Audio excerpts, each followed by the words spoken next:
All right, guys, what is up? This is going to be the new show, the only show now, the Cloud9 podcast, season 1, episode 1. So I should probably explain what's going on. So what ended up happening was I realized I was doing a lot of work between my first YouTube channel and this one. And then I realized something. Why not just have one show where we cover the post games and then also do our predictions for the show for people that also can't be on the solo prediction videos? Because I know for like certain people, they only want certain videos from the channel, which is fine.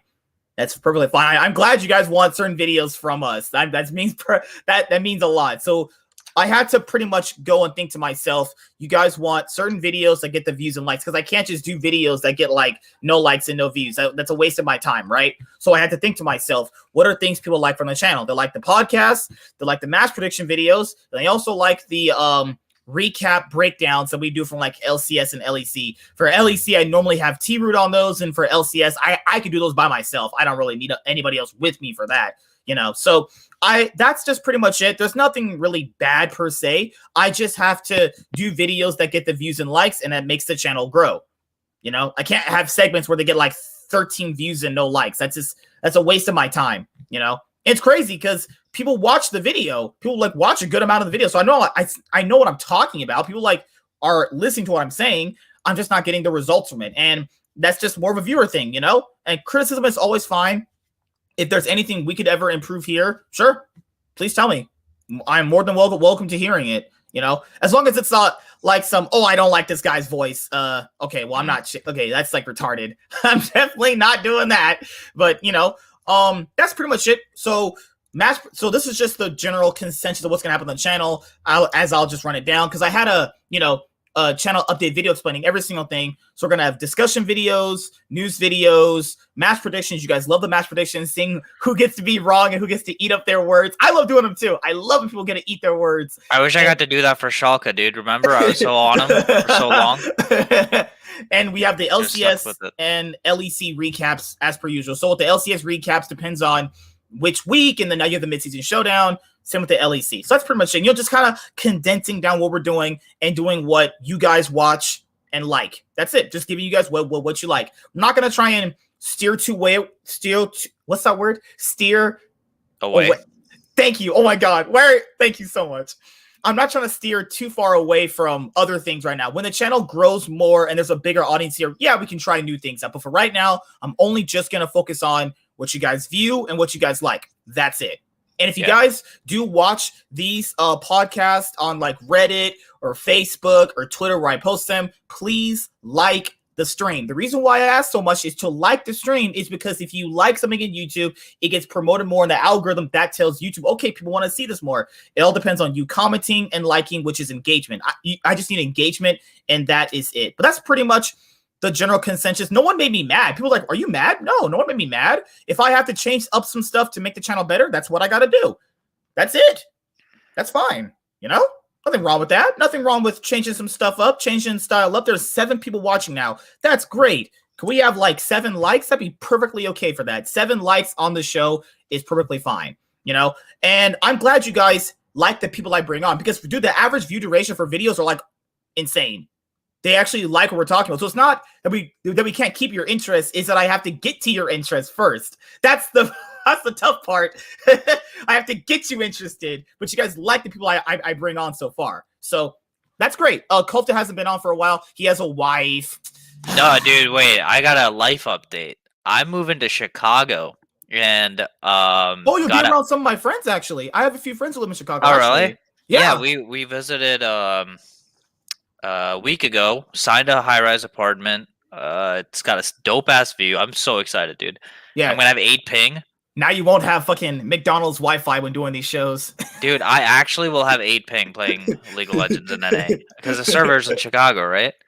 Yeah. It's going to be nuts. Oh my God. I have to play on literally 40 to 60. It's not as bad as everyone makes it out to be. Like, let's be honest here, dude. People have really pushed that narrative far. If you are not going to be a pro and you are some pleb casual like us, it doesn't matter. It literally doesn't matter. I will say there's a difference between 8 and 60. That's a very considerable difference. I remember but the difference between 8 and 30 is not.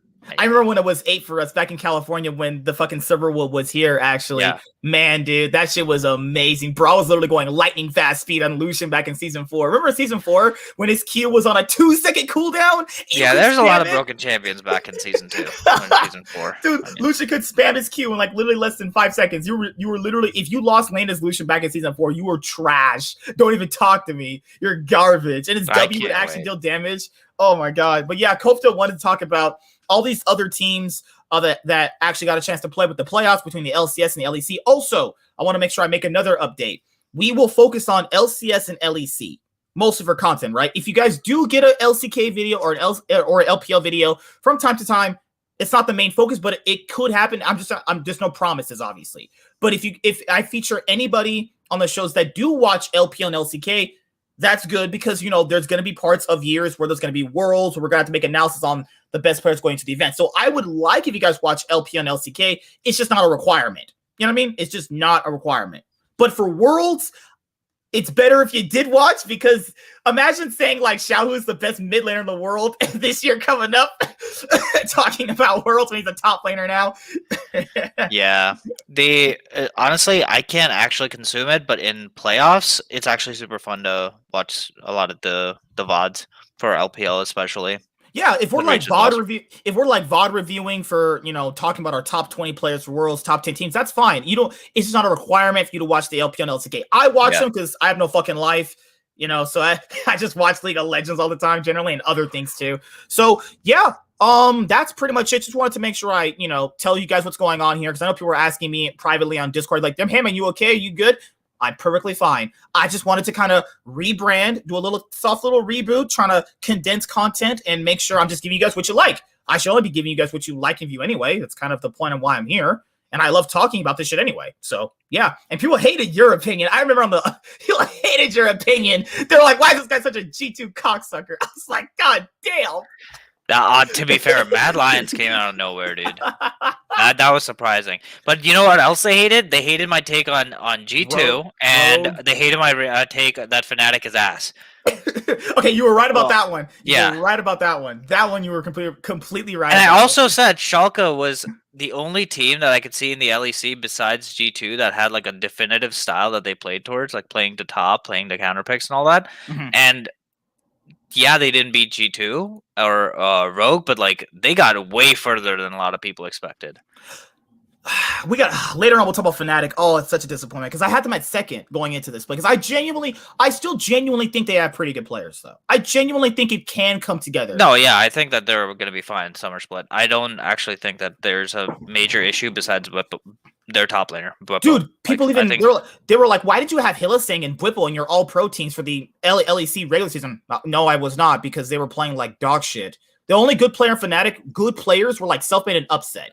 Yeah, I don't think Selfmade gels at all with Bwipo. That's the issue. I don't think he gels with all the team at all. I think he is such an X factor from them. What they want to do is so different from what he wants to do. You can literally see it in the gameplay. Why is that when Selfmade is trying to go for a gank, Bwipo is like pulling away from all of it, or he's not setting a gank up properly? Yeah, and they don't really do anything to enable him right now. And I thought that Niski would kind of like save the day for that team, but it is not working out.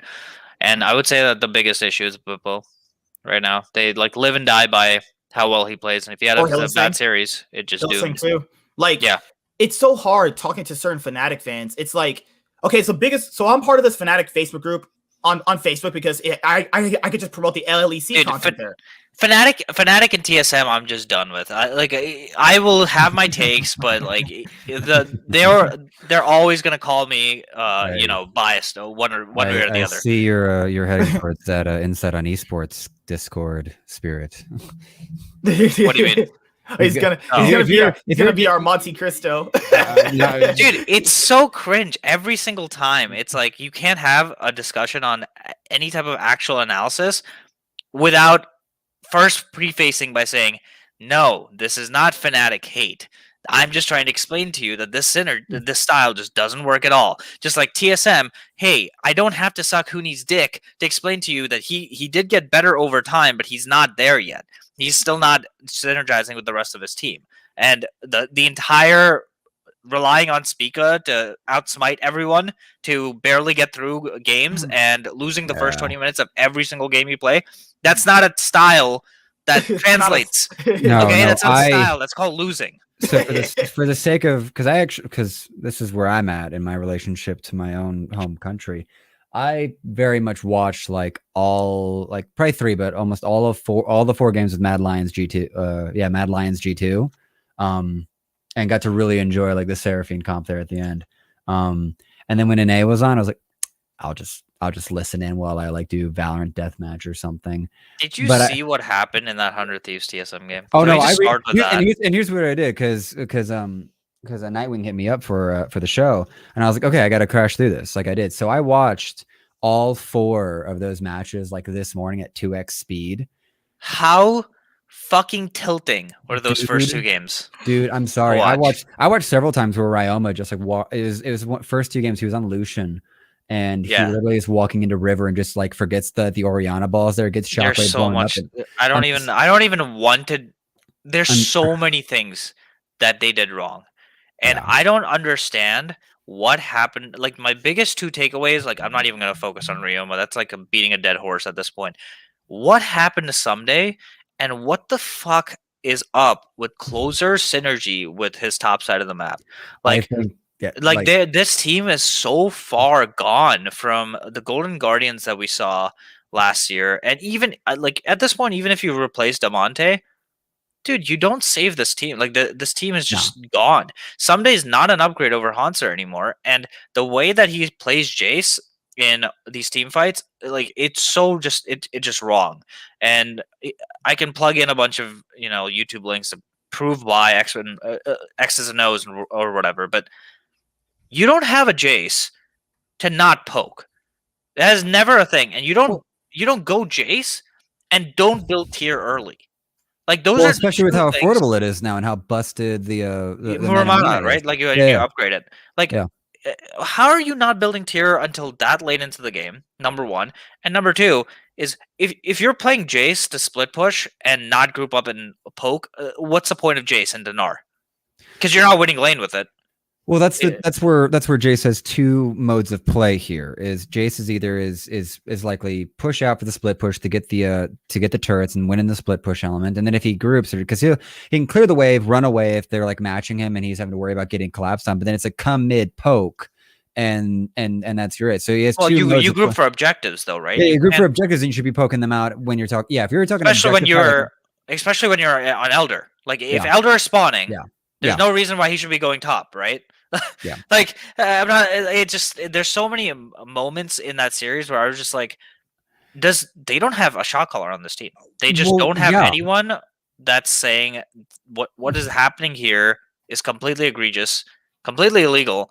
Like this can't go down like this, and I just don't understand what happened with this team and what happens in scrims that gets to this point where they decide that our best way of winning this game is to put Ryoma on ADCs, and you know what's kind of funny about that game people don't bring up is that he was actually playing decently well, and he just threw it all away just by walking in. I don't think he was playing particularly well, but I think that he was playing as well as he needed to play for them to win that game, and they collectively threw it as a team at Dragon 5 times in a row in a 4-game series. That like they just it was a constant like they steal a dragon, TSM win the fight, then they go to Baron, TSM win the dragon, closest steals a dragon, they win the fight. I was like, okay, that series should have been a 3-0, by the way. Like with how poorly TSM drafted, that series should have been a 3-0. It's not now, even obviously maybe TSM adapts the draft. Well, it's that, and you also got to factor in like how many times can you make that mistake in a best of 5? How many times can your jungler steal a dragon? You can make it 3 times. You can make it true. That's true. The one game they won for 100 Thieves, the one game they won was like even TSM could have won that game too. They just played like crap. I don't understand. And then here we're supposed to sit here and then like compliment TSM's improvement and how far they got. It's like, yeah, you know what? You're gonna get your kudos for improving, but no one wants you to get MSI. Dude, like I can't I cannot look at anyone on that team besides Spica and be like, this player improved over the entire split. Like, if it wasn't for Spica's clutch ass smite steals, this team would have lost to 100 Thieves. And honestly, there were games against even EG that they struggled against. Okay, like this was literally Spica just coming up clutch and barely inching TSM through. And you can call it that this is their comfort zone. And you know what? Maybe they'll shock me and play a much better series against TL. Dude, I don't understand why we can't just like look at this team objectively, just like any other team in the league, and say there are such massive gaping holes that this team is clearly a tier below C9 and another tier Behind TL. a tier below TL and 2 tiers below C9. Like there's a clear hierarchy in the league, and it's not like you just have to objectively look at the games and you can tell that hierarchy exists. I don't know.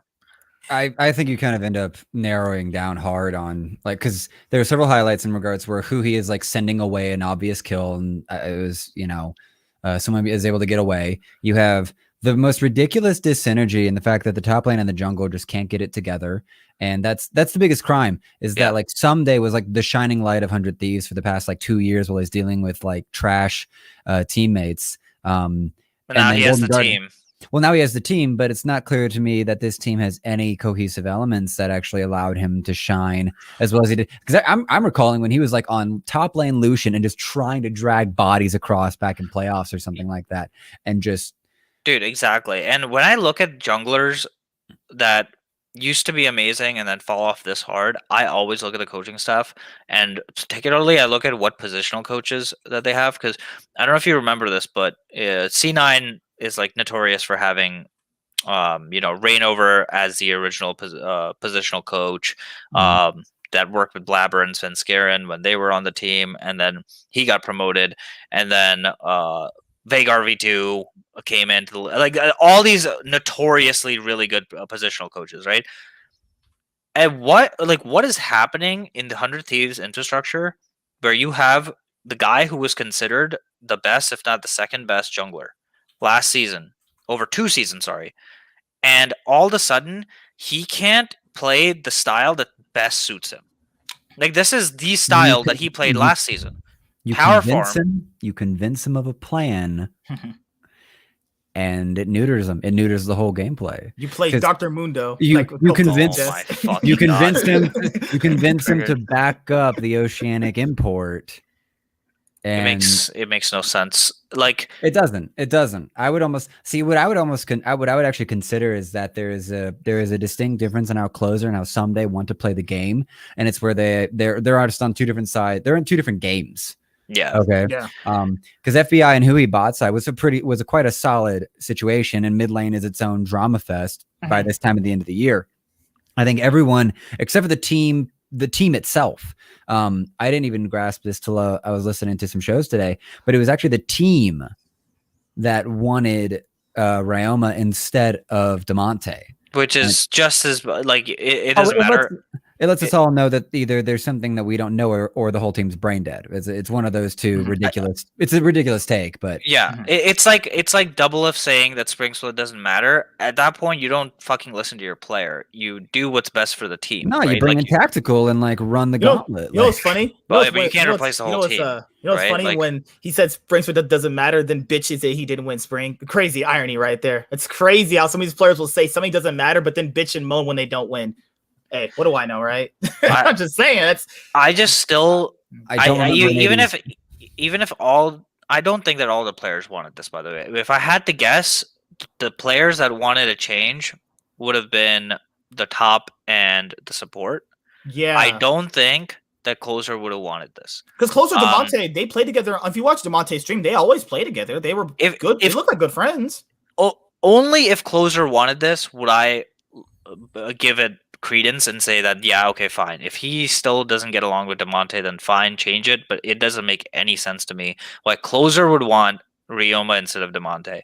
And like this is the meta where Closer is supposed to shine. Like, this is the blabber meta, you know what I mean? Where you power farm, you hard carry, you get super far ahead, and if the jungler falls behind in levels, it's impossible to catch up right now. Like, Yeah.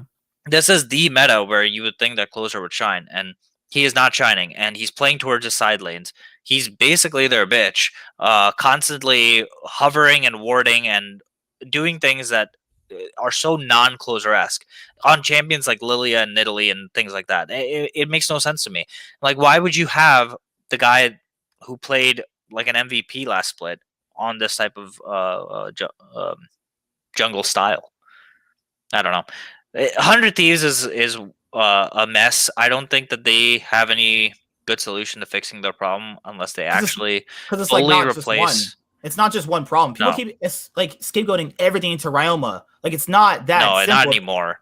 If- I think it started off as that. I think that's like problem number one.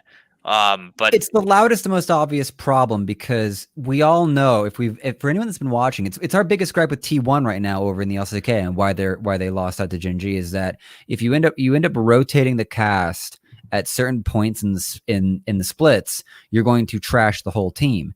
And the other thing is that when you are bringing out your roaming style mid laner like Demonte and you're putting in the control mage of Ryoma, but you're putting Ryoma on 80 carries, and then you're playing a Jace top, but you're not playing to that Jace top either. And because if you had Demonte, the instant thought is like, alrighty, then Demonte's going to rope top, and jungle support's going to go up there as well, and then you're going to get that Jace far ahead and have be massively ahead of the curve and get a whole bunch of towers through that Jace.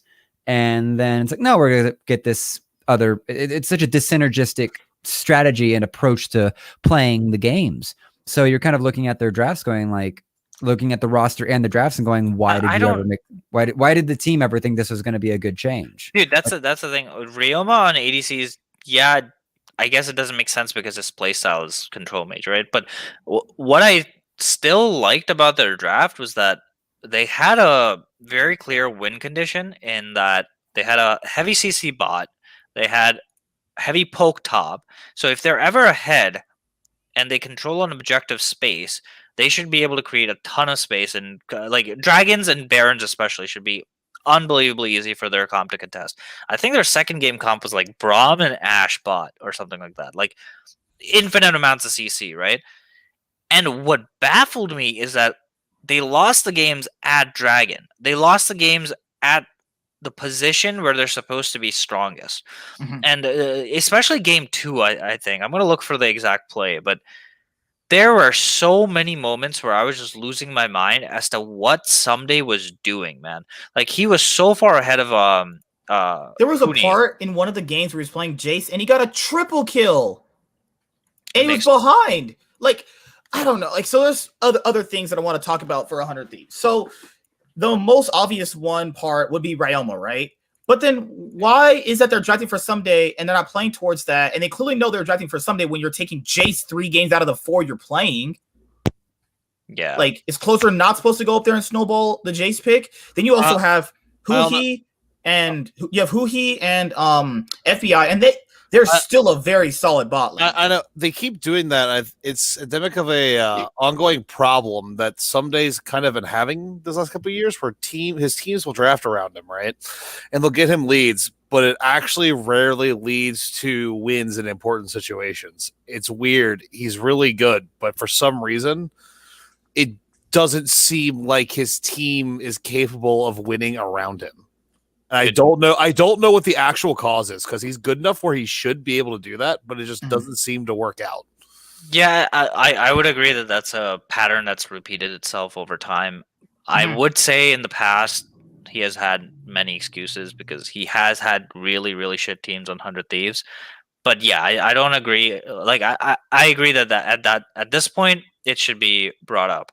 But like, there were so many things that went wrong in their first 2 game losses that you can't ever point to one player and be like, this is the reason why they lost. The only player who I think you can't point at is probably FBI. That's the only player I think you. Yeah, and Huhi. Yeah. There was the Ashe game where they were trying to put him down, and he was like 2 levels above Loss's Jinx. Yeah, I don't think their bot lane is a problem at all. I mean, like even individually, like technically speaking, Someday outperformed Huni in the first 2 games. He had a counter pick, but he was still outperforming them. It was their collective decision making that was just the reason they lost. It was so horrendously bad that they almost had like, I'm pretty sure they had 3 winning lanes. Mhm. I think they had Soul and Elder actually at one point in game 2, and they lost that game. Mhm. They had Yep. Soul, they had Infernal Soul and Elder. Yeah, now I remember. They had Infernal Soul, Elder, Ashe, Braum, and they have Infinite Poke. How do you lose that game? It begs the Jace with question. Infernal Soul with Elder, and That- can't Baron. That screams to It's- me one of 2 problems with the team. Either A, the coaching staff is incapable of getting the team to work cohesively in a professional setting, or B, you just have a bunch of solo queue players who are really good mechanically. Mhm. But I mean, yeah. And to my question to that would be, what the fuck was Golden Guardians injecting into their veins last year? Like this is like the biggest resume booster I've ever seen for Nero as a coach. Like Yeah. to see what just happened when he just gave up his 4 superstars and what happened to Yeah. them on 100 Thieves with Someday, like it's crazy. I just had an interview with him actually. I'm gonna be posting soon. Oh really? That's awesome. Oh, Yeah, good job, Stu. he's super. Wow, He's wow. super giving. He's super giving. Funny enough, I think he commented on the Thorin video he just had, where he's like, "Yeah, I've had no interviews all season," and then it sounds like, because I was following, he had like 10 interviews in like a week or something. That's crazy. But in any case, no, talking to him and his philosophy on the situation, I'd love to actually just interview Zix at some point, just to try to pick his brain. It seems check- like Zix has gotten no blame at all. I'm not saying people should blame. I'm not saying anybody should blame at all. But It's a question of, and I was actually writing this because I had 30 minutes to kill before the show started. But I'm kind of questioning like coaching methodology in NA, because the culture issue has been loud and proud and everything. So what's the next thing we can sort of approach and discuss? And one thing I was thinking about is like, and there's no accusations going to anyone specific here, but is the methodology with trying to educate rookies or veterans, like, is there a point where it's like, are you the teacher telling the student, hey, the answer to the question's at the back of the book, but don't look like what's the coaching methodology for getting them to learn or to actually like explore as a team how to do a split push situation with a Jace? Right. Yeah, right. but that actually reminds me of something LS just said on Hotline League actually yesterday. We were talking about the difference between players knowing what to do in a certain situation and understanding what they're supposed to do in a certain situation. Mm-hmm. Because knowing what you're supposed to do is fine for, you know, when things happen in a very predictable fashion, when the game evolves in a very predictable fashion. Understanding why everything is happening and why you're supposed to do everything is completely different. It breeds players who are able to adapt when things don't quite go the way that it's written up, you know, in the team meetings, in the review room, you know what I mean? Yeah. I'll go one step further. You could understand and know, and you still won't be able to repeat in an actual high pressure game unless you have practice and actually doing it, and you have a clear cut execution plan. Yeah. So I agree with that. I can literally give an exact example with this video link right now. I have a real example. I had one for real life too that'll translate well, but I'll let you go first. I'm gonna show you the screen right now. Yeah. Got you. So this is the game where they had Infernal Soul, Elder buff. You mean I'll wait for the. You mean the Sony ad? It's a really great Baron buff. Yeah. So everyone and their mom knows that if you have Elder buff, there's no reason why you can't take Vision and can do Baron, right? Yeah. You have to basically, if you're on blue side, you have to ward up the red side of the map. You have to move together to ward that. Then you have to push mid. Then you have to clear the Vision. Then you have to push mid again, and then you do Baron. That's the play every single time. So as you see, they're doing the first part. They're trying to clear the Vision. Now they have to go back mid, and they're pushing mid. This is all straightforward. Now everyone on their pause right here. Everyone on 100 Thieves right now knows that they need to push mid, and they should have a free Baron buff. But someone here calls them off of Baron buff. I don't know who it is that calls them off, but there are 3 mid. There only needs to be 1 mid with closer hovering, or swap closer with Someday. One of them needs to be going towards Baron, and the other person needs to just be hovering in the river to make sure that if FBI gets jumped, they collapse on them, right? FBI just needs to push out this wave and then go to Baron. Now watch what actually happens. At Baron, there's only 2 people at Baron. They're both the lowest damage dealers in terms of Tristana and Braum. Braum is getting poked out, and they're already at 30% HP, dude. It's baffling to me. You have Elder, you have Infernal Soul. You can't do that. Now they're still full HP, right? But they've completely given up the whole prio. Now they realize, oh, well, we need to do Baron. You need to keep Speak off the pit. You know that. You have poke. That's the whole point. You don't 50-50 Baron when you have this much of an advantage. All you need to do is keep pushing mid, and then do Baron, get it to half HP, and force them to come in, right? And then have one person go around the pit to zone. Like, this is like the most basic stuff, but they're executing it in terms of like step 1, then step 5, then step 3, then step 2, then step 4, right? Like, they're not going in sequence. Like, and it's just like, this is the most tilting thing I've ever seen in my life. Right, because the thing is, they don't even have to do the Baron. They don't have to do the Baron. The Baron is a threat. Way of forcing the enemy team to come to you so you can kill them. Yeah, I'm going to show you guys something. Usually, when you're in the situation, if you're trying to take Baron, usually you go around the pit to poke off the jungler. Why are they all focused right here? They're bursting it. They're bursting it. It's crazy, man. Look at this. None of them are right here blocking Speak at all. Who he uses his ultimate right there. Also, notice all of their vision is fucking gone back there because they gave up priority. Yeah, exactly. And it just cringe to see. Because honestly, props to Spica, because he's done this too many times for this to not be like a thing for him now. I give him mad props, and it's really funny to me that the best player on TSM is their jungler. After so many years of their jungler being a meme, it's the ultimate joke though. And if you want to like run the long narrative dichotomy, where like Closer was like this hopped up jungler, but he ends up on 100 Thieves, and 100 Thieves for some reason. Now that Speak has somehow broken the TSM curse, it's gone over to 100 Thieves or something. It's like it's Closer, super. Closer somehow lost his balls going over to Nade Shots team. How does? Don't even get me started. No. Turn off the monitor. I don't want to see this. Don't worry about that. This is the moment where you realize Ryoma will have no career after this. I think it was this game right here. This might have been one where because it's the Ashe bot where they drop Herald bot for the Ashe to get the gold. It might have been on another one. Exactly. But it's also like the biggest issue that they have there is trying to push the mid over and over, the standard play for gaining priority mid and then going to the major objective, whether it's Dragon or Baron. It's like, how is your mid tower not down yet? You have That's a Jace. Exactly correct. And you know what? We're talking about this. I bet you after the game, if they're reviewing this in a scrim or something, they're saying, oh, yeah, we know how to do this. Everyone is saying in that room, oh, yeah, of course. But first you do this, then you do this, then you do this. But they can't replicate it in the game because they don't have any leader walking them through what needs to happen. What do we actually need to do step by step to get to our end goal, which is securing Baron or securing an objective?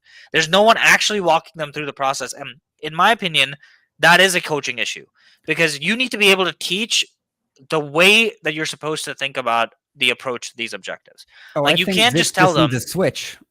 Yeah, if you're reviewing in a meeting saying what is the right decision and what is the wrong decision, and that's the extent of your review or your meeting, that's not enough. Your coach needs to be the one that breaks down systems or complex problems and explain what is the simple ideological way that you can error-proof this. And then try it every single time to use that exact systematic approach to problem solving, and then eventually you can narrow it down. You can say, okay, we know what steps 1 to 5 are.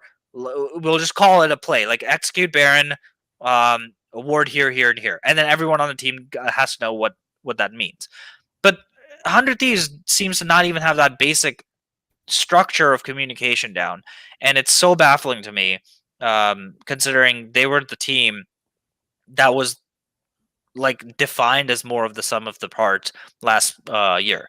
Like they all had individual skills, yes, but yet last year it was wow, they gel so well together. They play the style that's just so cohesive. Coaching staff too. People got that was a different coaching staff, and they also had a different atmosphere in Golden Guardians. And to be fair, it's what I brought up like before the season started for this specific split for the LCS. Did they just overperform people need to understand this though. Teams, if you've watched any traditional sport ever, teams can just overperform or peak at certain moments to look good.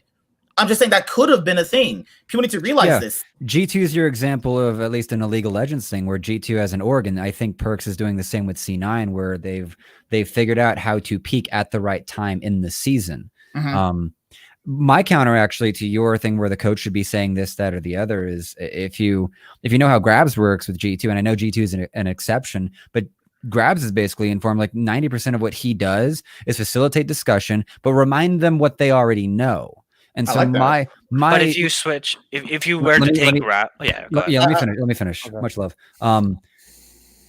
What I would almost be contending at this point is that I don't want, like, especially when you have certain veterans on deck, it's like I don't want the coach to be telling everyone how to. If you are not solving the problem yourself, you are not putting it inside yourself what to do. If you're just, it's the difference between being told how to solve the problem and actually going and solving the problem. If you're told how to solve the problem and all you're doing is having this, just we know, and you're saying yes and, it's like great improv skills, but you're not actually going through and doing the entire exercise or just motivating the team to like drill it or something. So sure, the coach can be in this great whiteboard version of it, do these things and go do it. And you have a bunch of brain dead football monkeys to go out there and hit heads.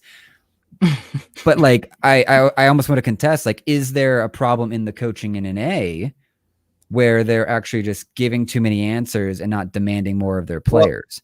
That's not what I meant by I just it's a point that I've been driving on with what I wrote about, and so what I hear years, I'm like, oh, this is an easy counter. Not to throw your idea under the bus, I know your idea has much more depth to it. Ravioli, I just want to sort of come against this idea that there's a correct or incorrect way for coaching in general. In every single professional sport, every group of guys requires a different approach, and that's the difficult part about coaching is finding the right approach. Does your team need a more hard line? You guys need to do this, a more hard line guiding stance, or a more facilitative stance, like you said with G2. It's really, really hard to actually find that as a coach, and that's why the best coaches are paid so well, is because they just instinctively know it. I feel like for a long time, C9's coach Reaper was one of those guys who just knew how to approach each and every one of his guys. That's why C9, I felt, had such a long history of success. Granted, it didn't turn into too many titles, but Jensen and Hourglass, Zanya. Saying. I mean, that's Jensen. That is Jensen on an individualistic basis. That is not reflective of Reaper's coaching style. Negative. Here's the thing: is Reaper managed to bring in new rosters basically almost every year and get them to perform to a NA title level. I would say that that's more so the entire C9 coaching staff. I still don't believe that it was just Reaper that did that, personally. Oh, no, of course not. It takes a bunch of people, but... I thought it was actually like one of their biggest things that C9's done with their coaching that is so fucking awesome is they hired these high elo players to be positional coaches. And the only person that can give you that advice is someone in that role that is playing at a high elo. And I think that's the future for any coaching, just like who was it that said Alorum that on Alorum? Yeah, exactly.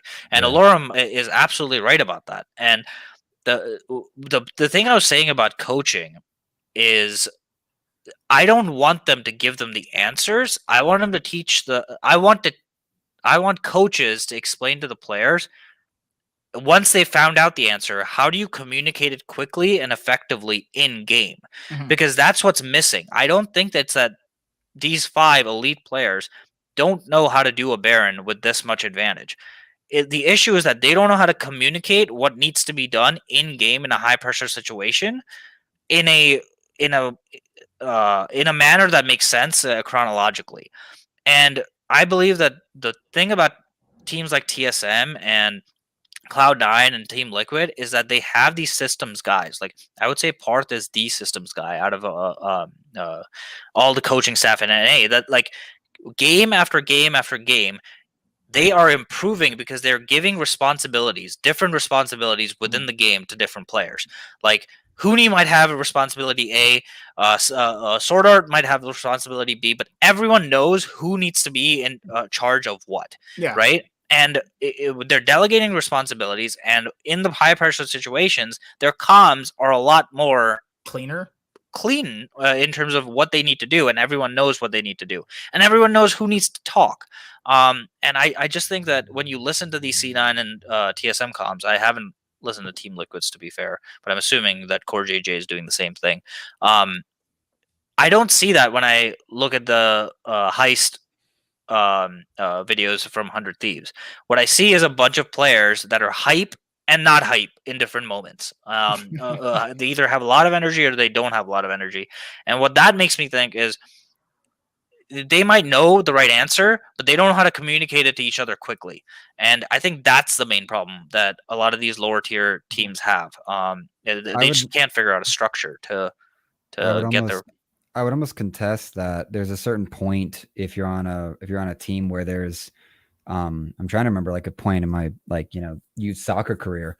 There's a point where you shouldn't be having to explain essays in game to get your concept across. And I know that's not what you're advocating. It's where with TSM, at least with the example of TSM doing it well. And even if you want to refer to, LPL or LCK teams that have like mixed rosters, there's a certain point where the knowledge of the game and of what you should be doing, like you agree on how to play the game, and it's not clear. That's where we go back to why Closer and Someday aren't getting along. Like it would just seem that they're not getting along on like a player to player basis, where those 5 players don't agree in some form, like 3v2, 1v4, there's some disconnect on how to play the game, to where like there's a certain point where I think we have certain games that we have all played in solo queue where like you realize like you're playing ADC or support, and you and your ADC are just on the same wavelength. Like you don't type, you ping, but you just sync up and you just go kill lane in a non-kill lane situation.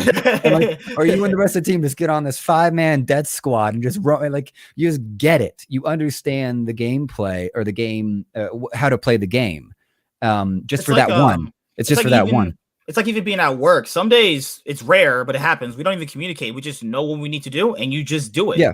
Everyone goes on autopilot, and, shelves get filled, burgers get made, you do the job. And if they're getting to this point where they're trying to instigate this split push comp where Jay should be dumpstering on Gnar, but Herald's getting put in bot lane, mid lane's not even broken open, Jace isn't being covered, wards aren't being put where they should be put, it's not clear that the team is agreeing on the first point or agreeing on their first game plan, and then progressing the discussion of how do we make this game plan work full spectrum. Like it seems like they have their own plans and they want to do it their way, but they aren't willing to conform to what the whole plan is better for the team. Because like I could have a great plan, but if it doesn't work for the team, it's not really a good plan. It might be a great plan in your head, and let's be honest, there are a lot of plans are good in our head, but unless they work in a broader sense, it's not going to work. Also, what I want to bring up in one of the drafts, I was over here thinking to myself, this is not a good draft at all.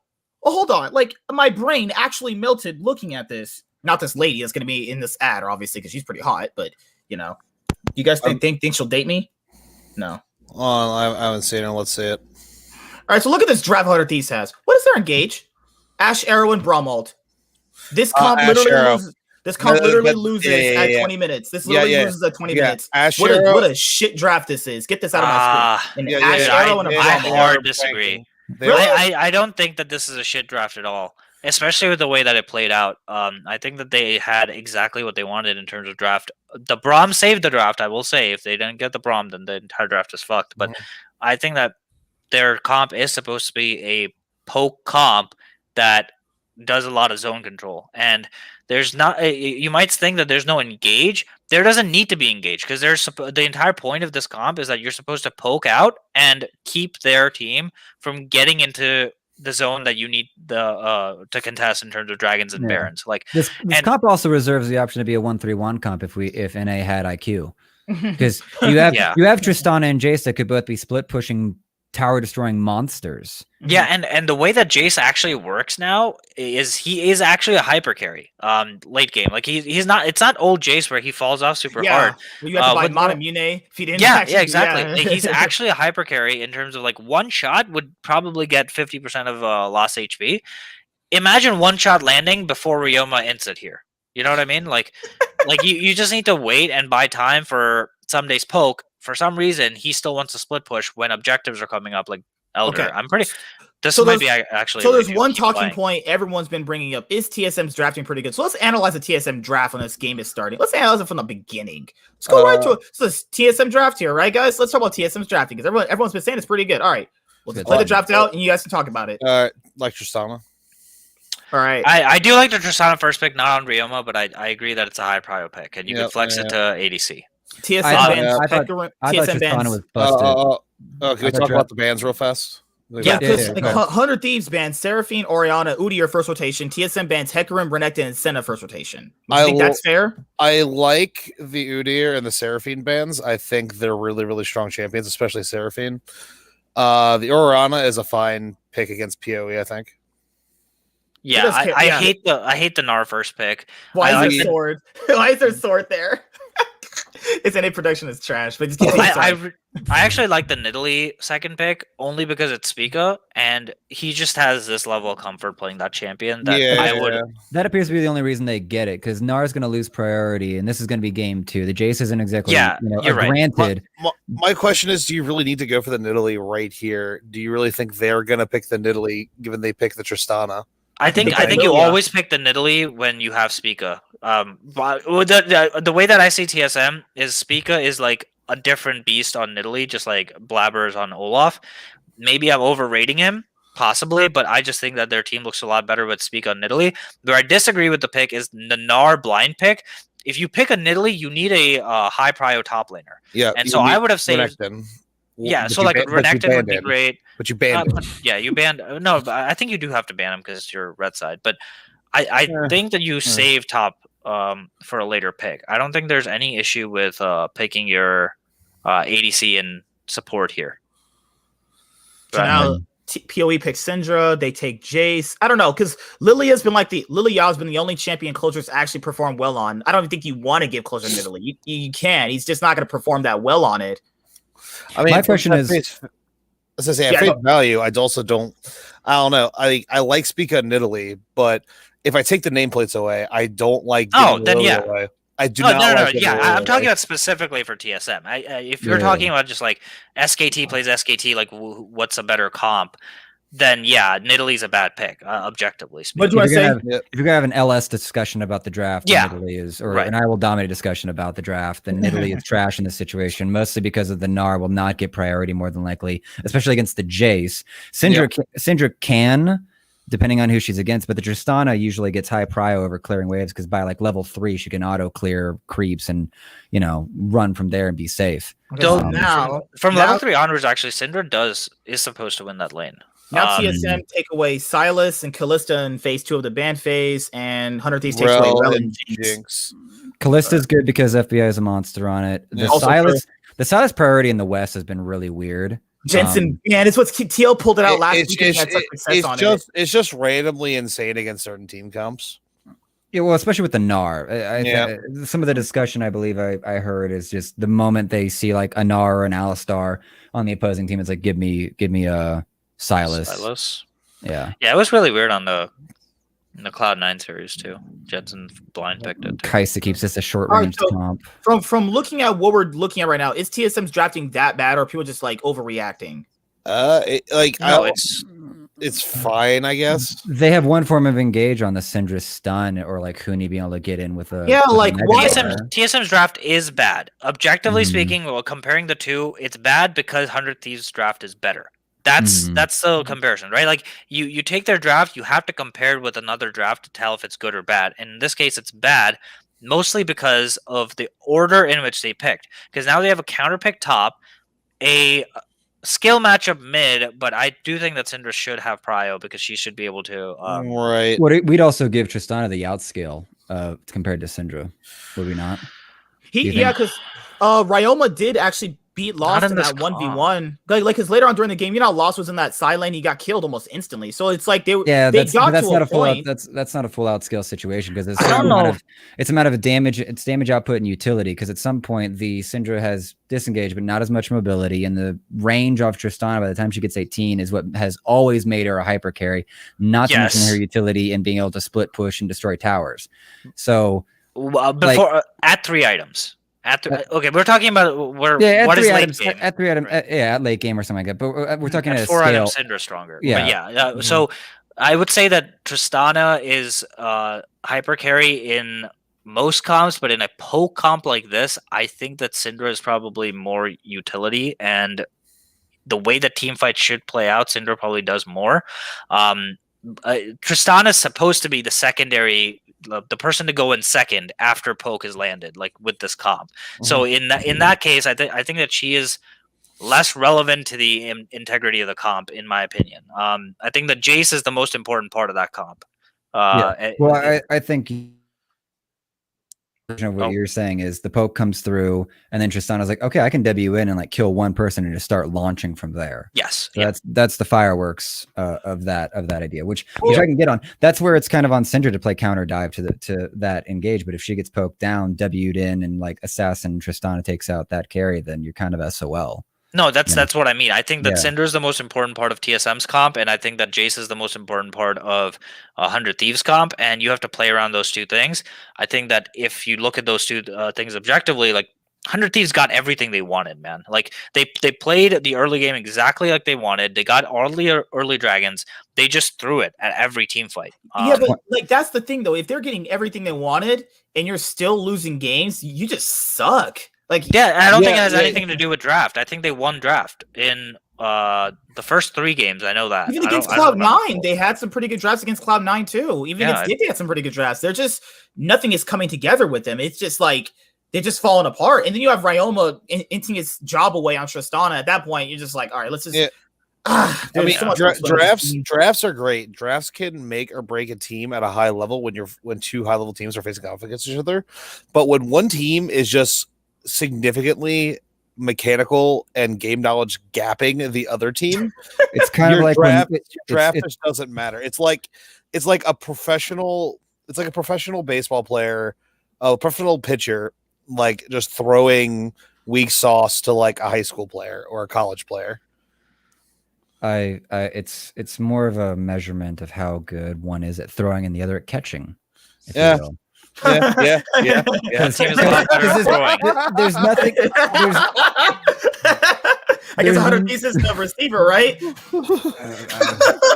They don't appear to be able to catch what they throw themselves. I mean, they're 100 L's. You know, we said it. They showed they're 100 L's. I mean, it sounds like they could play catch with a wall and they'd still miss. But. How many baseball innuendos can we fit into one segment? I'd like to think Spica picks Nidalee because it may be a spear, but at least he's got a big piece of wood to whack his enemies with. It was earlier. Coptus said they were getting gapped. No, like they were getting their butthole gapped. That's what's happened for the 100 Thieves. They were getting destroyed. I kind of feel bad for them because they went straight. Like first it was Cloud9. Now it's TSM. It was just like people were overrating. Like people were overrating their performance with Dig. They're like, oh, they beat Dignitas. And I too take the trash out. Dude, all I know is that the only person in this entire series I will give props to is Spica, and I was over the series. What I love thinking about is the fact that Spica is like the shining light of NA talent for this split. In all honesty, can you name a natural NA? I mean, talent I would consider Fudge NA talent. He's starting to get better, but he's not a shining light. Listen. Blabber had a couple stumbles there. Oh yeah, wait, Blabber, what? Yeah, wait. Blabber is literally like the best player. Blabber is God. I don't care about gods. I care about people. Now. Okay. All right. I was about to say, wait. We ignore the Godson right now. Okay. Especially because of where Spica is. He's in TSM, which has been a cursed org for many, many reasons, but especially in the jungler. Lord, here we go. Wait, hold on. What about Vulcan?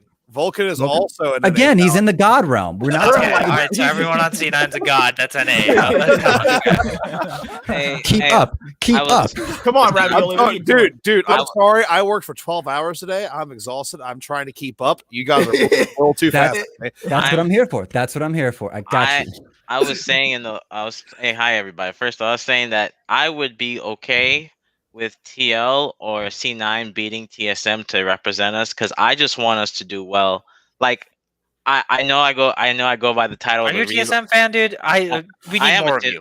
He is, but he's rational. I'm rational, and I call myself the realist TSM fan because I want the region to do well. So like, I don't care if TL goes or C9 goes. Yeah, it sucks, and I don't. You want to see your favorite team go, but I would not have wanted 100 Thieves to beat TSM even if I wasn't a TSM fan because I don't think mad props to you. Okay, you're a better person than I am. I literally don't. Once NA goes to Worlds, I literally don't give a shit about any team but C9. Right. I just have given up on my region, man. To be fair, TL's been fine the last two since they've been made upgrades. They did fine, like G2 kind of like dick them in the thumb up the ass, but yeah. Go ahead, Ravioli. Warren, now I know you're a nice guy and you're a realist TSM fan. I'm Michael Jordan. Stop it. Get some help. Nice.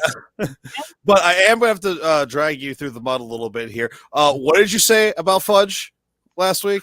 What did you say about him? I'm gonna say what I said. I think we all have to eat cruel on that. No, I'm not kicking rocks, and I'm not eating cruel. I've been saying, and MSK, you can definitely account to this. Have I not been consistent? Say I don't see Fudge past 5th or 6th this whole time.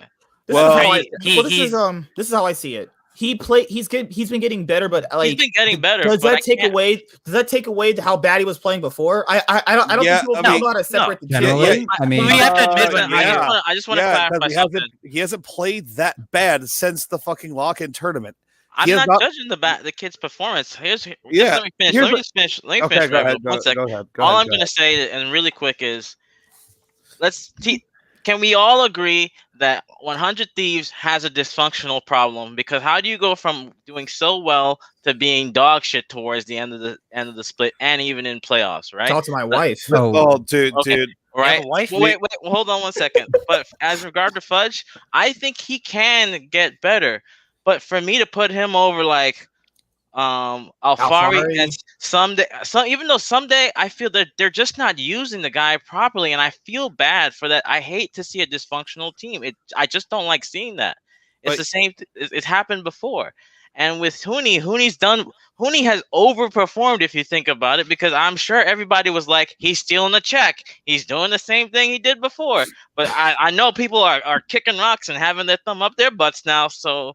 Reasonable take. No, absolutely reasonable take. Reasonable take. But my question is, he just beat Alfari. I mean, granted, some of those games he was in a neutralizing lane where he played the lane well enough to neutralize Alfari, TL's win condition, and then one game he absolutely beat him. What does the man have to do to get your recognition as a top 3 top laner? That's all I want to know. What does the man have to do? Win the whole thing.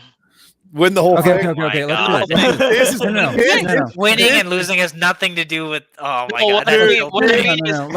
No, because even remember when Bippo was with Schalke? I'm not Schalke. When Bippo got on the scene and he was the rookie top laner. Because I'm just comparing. I'm just using comparisons, right? He was the rookie top laner for Fnatic, and he took him. He replaced Reckless. He took them to the finals and won, and everybody's like praising. And Whipple today I still consider Whipple probably the second best Western top laner. Right on Wonders hasn't looked good so far, personally to me. I'm about to make your point for you. Hold on. So yeah, Fudge did not beat Alfari. C9 beat TL. All right, let's be very clear. Fudge did not beat Alfari, and the only game where he was gapping Alfari had the complete onus on him that he had to carry. And so he was going for extremely risky plays. And even in that game, Blabber camped top. So he was on Scion duty for the games where he was falling behind 14 CS or whatever, but losing gracefully. Okay, props. You're playing Scion. you don't get the same props that Alfari would get if he had won that series. That's just not how it works, because you are less relevant to your team's success than Alfari is to his. Like right now, TL only wins when Alfari pops off and carries them. They are not performing well through their bot lane because Tactical has just lost his mind recently. And right about that and one. for some reason, Jensen just has this perpetual issue where he just cannot synergize with his jungler. So they both play. I love that guy's trash talk so much. Dude, I love Jensen. I love him as a too. player. He's awesome. One of my favorite players of all time.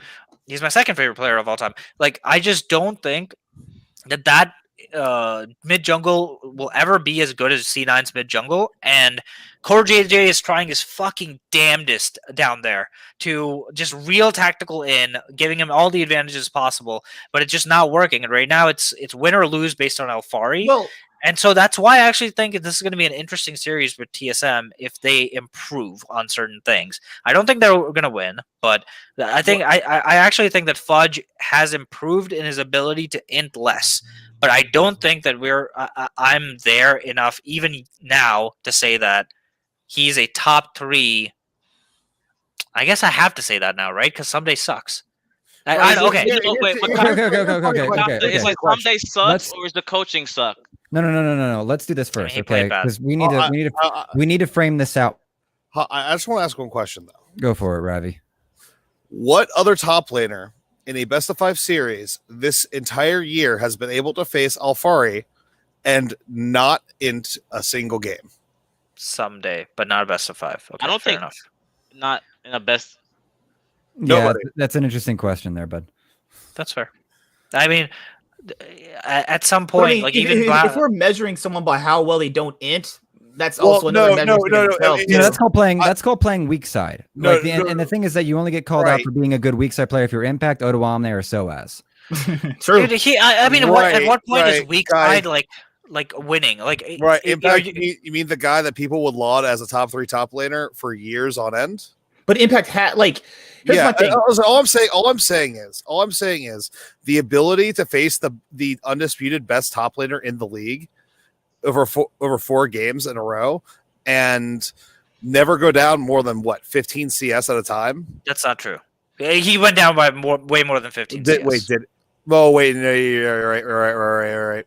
The one. So that's what I'm saying. Like, what is considered a good enough thing on your weak side to be like if he was only losing by 10 CS in all of his Sion versus Gangplank matchups, yes, good job. Well, you get props for that. Sion, it's literally as long as you don't feed like multiple kills.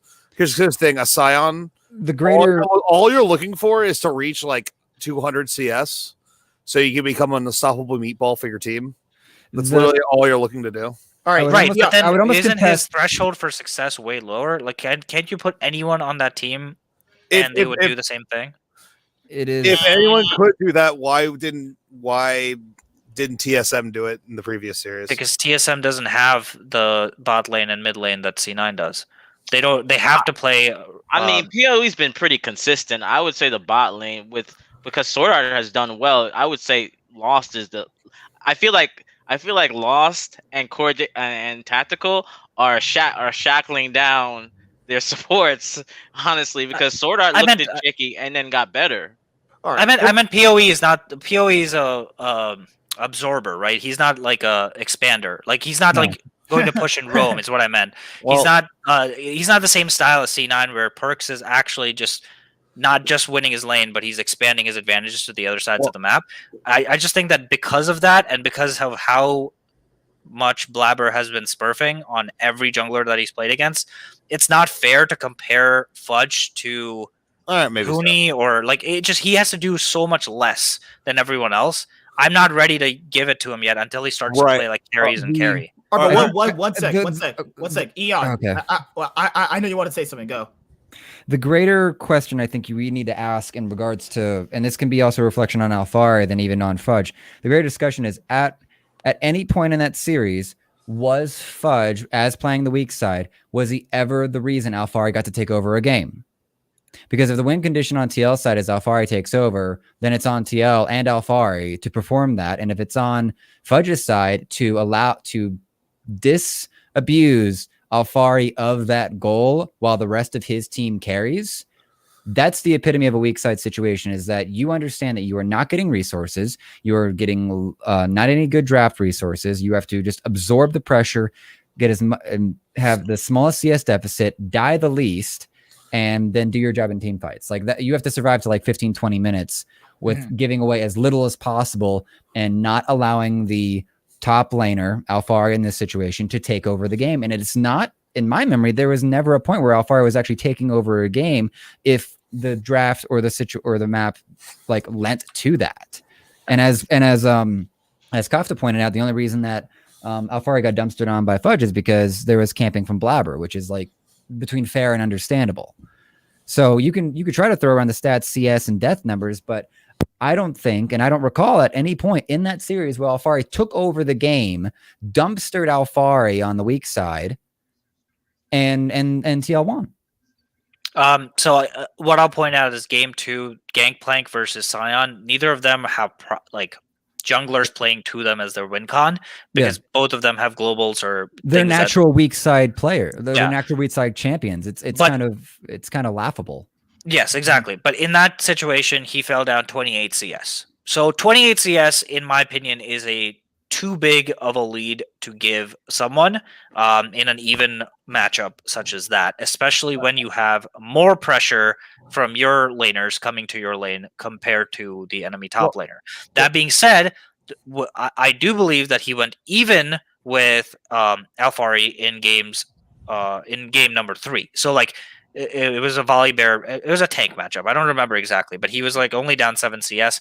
That's a chalk up. He wins that. I would say that he went toe-to-toe against Alfari in game 3. He beat Alfari in game 1. He lost hard to Alfari in game 2. And in game 4 is another chalk up. I honestly forgot. But I would say that he played his part in the team. And I would top lane, he negated top lane. He negated Alfari, which is one of the biggest advantages that TL has. So he does get props for that. All I'm saying is that I'm not ready to take that props and translate it across by comparing Huni to Fudge, by comparing people that have much more responsibility on the top lane and have to do a lot more in that role. I think the issue we have actually with this discussion and this comparison for Fudge and trying to place him accurately is that we're not applying a time frame, because I think a lot of what everyone has in their heads is like some days history, impacts history, like the last few years. Meanwhile, Fudge has only been around since Lock-in. So if we're gonna frame how he was been around since Mammoth, though. Okay, I'll give you a good question. I'm aware of these have been around a long time, but I don't think anyone here has been following Fudge's career like we've been following LCS. I agree. I agree with that. I also think it's a stretch to say that he's improved massively over his time in NA. Yes, he's a completely different player now than he was on Mammoth. And I have to eat crow by saying that I don't like. At some point in the split, I said they actually need to start looking at possible replacements in the future. And I have to eat crow by saying, no, not anymore. There's definite sign of progress over time. And I'm wrong about that. That's what I wanted to bring up. So let's say Fudge goes to MSI with Cloud9. Let's just say they win. Magical Fairy Tale Land. Let's say they go to MSI. And let's say he actually gets dumpstered by world-class top laners. Does the problems that we had previously get brought up? Because if this is the issue I have. Or another example, I'll give you the opposite example. Hill is saying this guy's actually just running around with his head off in games, right? How many bad games does this guy have to play for people to say he's not a top 2 support? There was people that I removed their comments earlier on me and T-Riz video. Why don't you have Hill saying in your top 2? Because he actually played like trash. Yeah. How bad can someone play to the point where you actually think to yourself, man, this guy's actually not good anymore? And I like, and that was one of the points to it. So it's like if Cloud9 win if not Cloud9 go to MSI, right? What if he actually gets dumpstered by whoever will fucking go? Who's Diablo's top laner? It's Khan, right? Let's say Khan takes his long sticks and shoves it up Fudge's asshole. Let's say he does that during games, right? Whoa. So let's say all the criticism you previously had for him at the beginning of the year where he was getting dumpstered, it's gonna come back. But right now, since he performed decently well, you forget it. It's all about how you look at a player differently. That's all your interpretation of. And personally, I try my best game after game to look at this particular games that were played and give them each like a rating. I'm not trying to look at his entire career and say that he's good or bad. He still has the same issues that I think he had in the beginning or like right after lock-in, which is on carries. I don't think that he's capable of pushing his leads as far as he needs to go. I think that he has gotten much better at playing the weak side compared to where he was in the lock-in tournament. And I think that C9 can now reliably rely on him as a weak side player, which is not something that I felt confident in saying at the beginning of lock-in tournament. He doesn't, like, to be exactly. fair, with his roster, he doesn't have to be a carry player, though. No, there's metas where he might need to be. And right. There is. Like, the thing is, like, think about it this way, right? Like, let's go with MSK's take that. So, like, do you really see Fudge going up against Wonder, Naguri, Khan, Xiaohu? I can keep going on with this list. It's scary. No, of course not. Flandre. There's that guy Morgan. What NA top laner can besides Alfari? Not besides Alfari. I think Impact holds. Impact's done it. And that's my question. If you take every NA top laner and replace him with Fudge, does the series against TL look different? And you could say that yes, it does for the bottom 3 to 4 top laners, but I would argue that Impact, I guess not Someday anymore, but before the series that we saw against TSM, I would say Someday was up there. I would say Huni would have been just fine. I don't want to write off Someday. I really don't, because I really feel that Ziggs is not playing to. Even Huni in the interview said that Someday played really well, and they didn't really play around the guy. He did play well. Imagine being behind on Jace, getting a triple kill, and still pushing out side lanes. What else more can you do at that point? And what else more can you do? I really think it's a coaching situation, because how do you have a cohesive 4 and all you have to do is plug in one guy, you remove something's dysfunctional, and I'm gonna stand by it, because the guy is, like, I feel like he's in a trap hole. And I'm not trying to give him an excuse, but you could even see it in the games. It's like they're playing desperate. That's not how 100 Thieves was. Well, I call them Guardians. 100 Guardians. 100 Guardians. This is where, if you were catching it earlier, Warren, we actually ran down how, like, Closer and Someday are on different islands. This team, perhaps from the coach's impact on how the team thinks about the game, there's a point where 100 Thieves just doesn't appear to agree how to play the game. And that's where you end up with Someday doing, moderately well on the Jace, but the team's not dropping resources to him, wards, heralds, gold, ganks, and so you have what should be a split push strategy that should be dumpstering on a Gnar, but here we are. But I will give him the benefit of the doubt. You guys are right. Like, it's ridiculous for me to just write him off, but I will say that he didn't play lane well at all in any of these games. He wasn't like, as you guys said, Blabber was camping for Fudge. Spica was camping for Huni too. But he was up there quite a bit, and then one of the but Closer was up there too. I just think that I remember watching, like, I don't have pro view, so I can't tell for sure. But there are many trades that he was taking that were just bad. His build path was bad. Remember the TP he did on the scrying orb? Yeah, exactly. Wait, well, you can't TP on a scrying orb, but I know what you mean. He was envisioning something, and then he tried TPing away. And it just like his build path, as well as his decision making in team fights, really left a lot to be desired, particularly because they wanted to play through him. And so I have to criticize him for that series. Maybe you're right.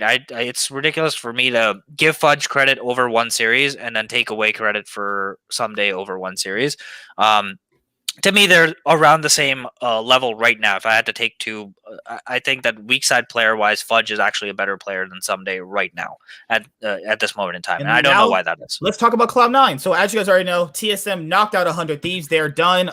Fix all your issues on 100 Thieves, and I'll see you next summer. All right, so Cloud9 ended up defeating Team Liquid. They are the first finalists of the LCS 2021 Spring Split. Cloud9, they took out Team Liquid. So what did you guys think about beating Team Liquid? Predicted it. I got both series right. Yo. I also called the 3-1, by the way. I think I did too. I might have called the 3-2. I'm an NA delusionist. I got this series wrong, but I got EU right. So you called Mad Lions to beat G2? Yeah, he did. He actually did. A prophet. This guy's an actual prophet. You're a fucking psychopath. You know what I was gonna say? Mad Lions might just be G2's kryptonite because they did it before and they did it again. Yeah, Right. I still think G2's going to the final. It's I don't Schalke and know. Mad Lions. I think Schalke and Mad Lions are just holding hands on their way to like beat up Dude, G2 next if split, you want to like- see, if you want to analyze a draft, that is a fun draft to analyze with how. Before we get to LEC, Yeah. I want you guys. What did you guys think about Cloud9 beating Team Liquid? I don't know if there's much here to really dissect. Expected? Honestly. It's what I told you last week. I said, and when we did the breakdown, it's gonna come down to if one team beats the other. I'm gonna go down to preparation. I'm really gonna go down to preparation because I was expecting a banger of the series. I was. Can we finally Yeah, just?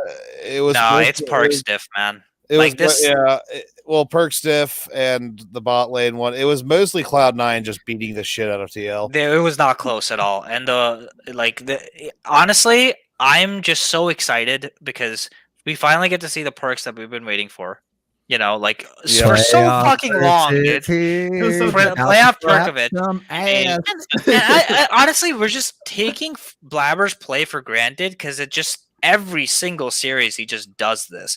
Yeah. And he is smurfing on this entire league. And if he doesn't win MVP, I don't know if MVP was announced yet, but if he doesn't win MVP, I'm going to be so livid. You should get It's it. not even close. Yeah. All right, And- so One extra point I gotta make. Yeah. Please, someone send Core JJ fucking help, dude. This guy is Yep. trying so hard. I don't care what people say. He's still diffing Vulcan. Okay, like he's playing out of his mind in these team fights, trying it's his crazy best. because To, Vulcan's actually pretty good, but Core JJ's just the better player. He's yeah, Tactical is finding every way to int the team fights, Tactical? and tactical. Yeah.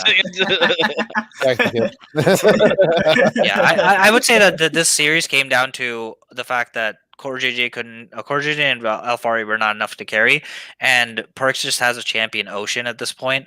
You can't draft against him right now Yeah, because yeah. he can play ADCs better than everyone. Remember Good- what Perk good. said? You can gank me, but you can't kill me. Yeah. Yeah, Yeah, dude, good, fucking hell. good luck. Any team beating that mid jungle for Cloud9. Just Oh. good fucking luck. in NA. All right, Yeah, guys. hey, Oh. thing is that's also a very solid mid jungle to bring international. It's true. Yes, that's true. I can't That's wait true. to see Blabber internationally. He could be a Well, massive. Dude, hey, I hey, think- let's I not, think- hey, Prophet, let's not. Whoa.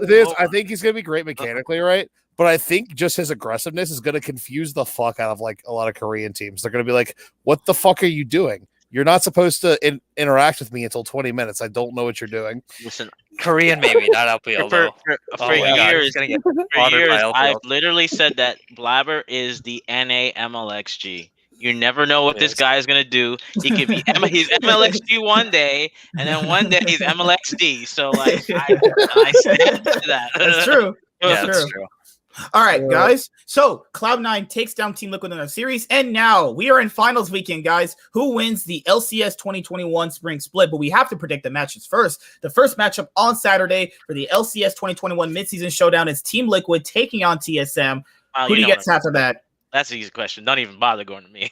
All right, I'm gonna read for my team. My boy Jensen's gonna get his revenge against Cloud9 to get to the finals, but then get destroyed in the finals. I'm gonna say Team Liquid win 3-1.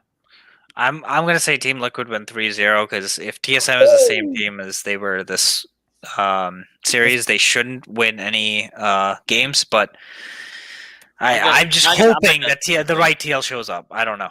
I got something to say actually. Go ahead. E1, No, I want Ravioli, and you can leave me for last. It's fine. E1. Who are you predicting for TL versus TSM? Who's gonna face Cloud9? EO. EO. I forgot Eeyore. Why do you think Eeyore for? I'm thinking of Lord of the Rings. I think you keep saying E1, and I'm just like wrong. He did say he won. Oh my god. Like, negative guess, right? What was it? What was it? TSM versus C9? TSM versus Team Liquid. Oh. I really want to have faith in Jat that he's going to get them to get TL together and knock TSM out like 3-1. But it's still kind of scary where TL is at right now. Because they Can just I force you to answer where that one game comes from, dude? Is it off of just a Spica Smite steal? Is that like where you're actually, going? that's not a bad bet. Because like I literally, there's no objective way that I look top lane. Then I look mid lane. Then I look jungle. And then I look bot lane. Where does TSM win? It makes no sense, but they keep They getting away played with a previous best of 5 where TL won pretty convincingly. Yeah, I know. Yeah, It here's the just doesn't thing. make sense. Here's the thing. I'm going to go ahead and predict the TSM 3-1. Oh, Oh no! But like, Ravi, you're not Warren. You can't do that. what is? Give me a good reason, man. I need an actual reason here. Why? What happened? What happened? All right, now we have What TSM happened? ravioli. Now we have to give you over to the dark side. Now you're not Ryan, Cloud9 I'm with anymore. You're not even gonna predict a 3-2. You're gonna predict a 3-1. 3-1. Name it 3. Hold on. First of all, name a 3-2 series this entire tournament. Okay, but you can't just predict the score for the prediction of the score, man. Where's the analysis? Give me a chance. Give me a fucking chance. Okay, go ahead. It's not good analysis, but it's analysis. Oh my lord. Oh my god. He wants El Clasico. He wants Cloud9 versus TSM in the finals. No. Like Here's the thing. TL is just, I see them their performances have been going down and down and down since basically the midpoint of the season. I see them as getting worse and worse and worse. And TSM, I just feel like they've been on more of an upswing. Also, it seems like TSM as a team and organization has a tendency to just throw it all together in losers brackets since we've had them to make these runs. I like PoE over Jensen as a mid laner in a elimination best of 5. I feel like this season I've just seen PoE carry more games than Jensen. I think you get him on Azir, he can absolutely win some games. That's basically what it is. It also just comes to just a gut shot. I just don't like the way TL's looking right now. Okay. Warren? I told you it's not good analysis. It's not good. I agree that TL's gotten worse. I just don't see where. I'll give you the Jensen point. I will give you that point. Listen. Sometimes you just gotta go with your gut. All right. Oh my god, dude. Oh my god. Quality league analysis here, guys. All right, Warren. You fucking piece of shit. You're just a hater. I'm sorry. Also, I wanted to steal Warren's thunder. Thanks. That's actually the most disrespectful part about your entire segment. Yeah. Yo, MSK, mute this guy. Listen, God. you can join the dark side as much as you can be real. So here's my thing. So, I'm gonna go. I want to say 3-1 because Huni. What has Huni done so far, right, in his career? He's his career. Oh, that's a lot. In his career. He's won LCK. He's won EU. This guy wants to win NA. That is an accomplishment to win 3 domestic titles, and it feels like he's on some I don't know, kangaroo dust, some Asian dust. I don't know what he's on, but he's on something because he definitely wants to win it, right? And we saw the last time he got close. I think his performances has been well. His champion pool has been putting him on Nocturne as a feast or famine, putting him on Jason. He's performed. So it's not like Huni can't carry. So I think and Alfari even gave him the nod, saying, this guy is a good laner, and I respect him, and I think he's a good player. I rank him second. So to me, to get praise from that guy is good. I would take it if I was a top laner. PoE's been super consistent. I think you're gonna need to have Spica pop off, believe it or not. If Spica pops off, I think he has one of the best Nidalees in NA, personally. I really do. We saw it in the series against when he stole and he killed someone and stole Baron. That was the funniest thing ever. But bot lane, I'm gonna give the bot lane to Loston because Loston in most of the games, it's Jensen that popped off in this last series. It wasn't tactical. So if they could if they can hold Jensen down and not let him get go 4-5-0-1, that's where I have it leaning more towards TSM. And PoE has played different picks. He's not only played the control mages. So he's actually showed that he can play things. People forget that he played a Lucian game and won in the lock-in. That's what I find hilarious when I hear he's just a small champion pool and he could only play Oriana and Syndra. No, idiots. He's a professional player that holds 1,000 LP in Challenger. Do you really think the guy can't play other champions? Like, stop that narrative. So that's where I see it.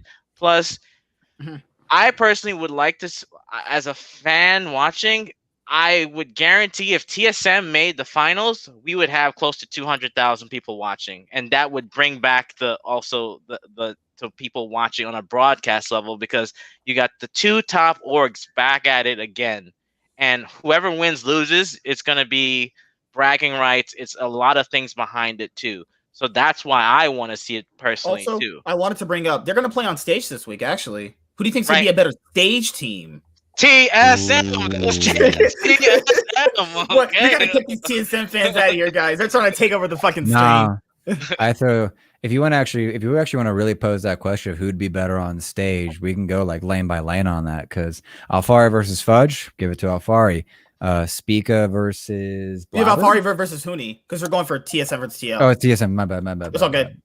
Yeah. So if you're on stage, who do you TSM think on versus- stage be playing better? That's the thing. Yeah, Because like TL TSM sets Huni Alfari, right? That's equal. Santorin over Spica That's by equal? like a bit. Well, on stage here, because it's Huni versus Alfari there, and they're not gonna have an audience, right?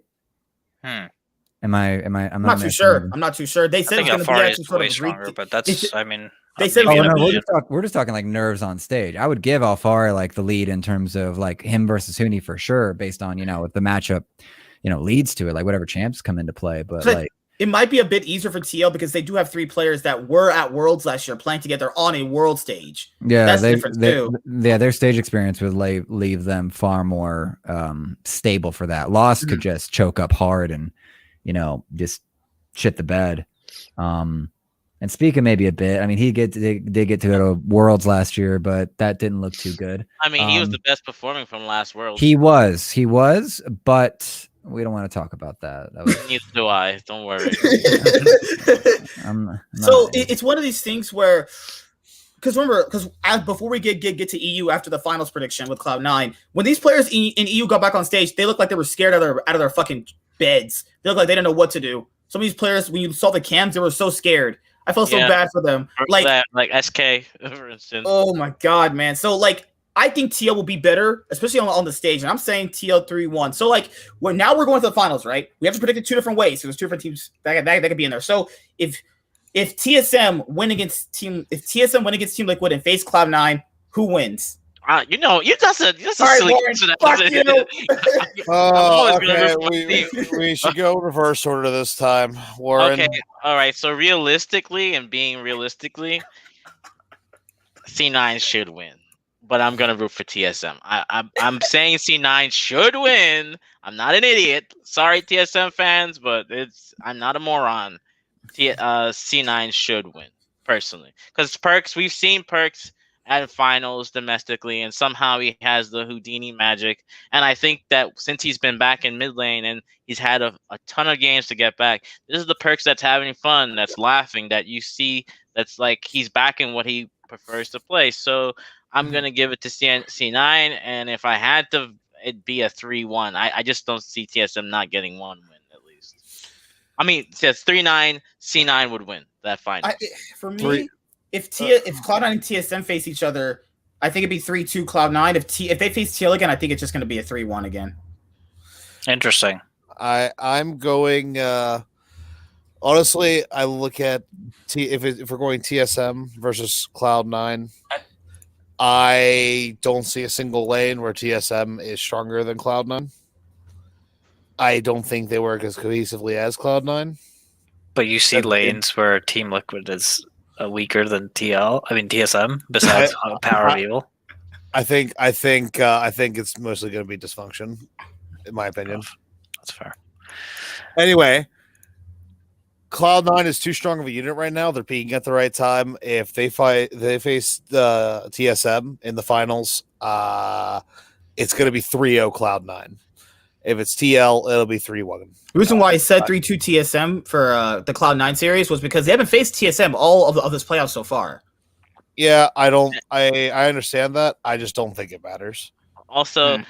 I just want to point out something. Bjergsen was in the LPL watching the games for Suning versus Top Esports, so I'm sure he was looking at those drafts and taking notes for what's because like what did I say, Ravioli, about Varus? Varus was played so far 5 times in LPL. Don't be surprised if they pop out Varus Varus against poke is free low This right now, is low man. key really Right? strong. Varus I've against. been on that for a month, man. So, yeah. Give me a me Varus too. support and Me too. Like, don't be surprised if Varus pops up and beats Tristan and becomes the power pick for the series. Just don't But be he's not surprised. going to be picked mid. You don't PoE think Power of playing Evil is Var- going to be PoE playing Varus, Varus mid. right? Oh no, Varus mid That's not gonna throwback. happen. No, no, I know not you're at all all. about the shampoo, Man. but not Varus, Please dude. no, He does not have that. I don't need that in my solo queue games. You better fucking hope that doesn't happen No, because not if it, mid. Not if mid. it does and it happens in my solo queue games, I am holding you responsible. Yeah. Okay. And if it happens bot, it's actually really bad for them, in my opinion, because if you're putting Lost on Varus, he's going to need to be like giga ahead in lane in order to make that shit work. Like the whole point is that you want to be able to outpoke the enemy All right. team, and I don't think All right. Lost has it. So it was Kofta and E1, right? 3-0 or 3-2, depending on if they he play did it. TSM He or did it EO. again. He did it again. Oh my god, I love It's I love you guys so much. Eeyore. What's wrong? How did I know that? I only seen the guy twice. I'm gonna kick you in the nose. Like Go ahead, dude. it's 2 vowels. EO 120. Grazie, Padre. There you go. There you got it. All right, dude. You think C9's winning the finals weekend? Oh yeah. 3-1. I don't care who they face.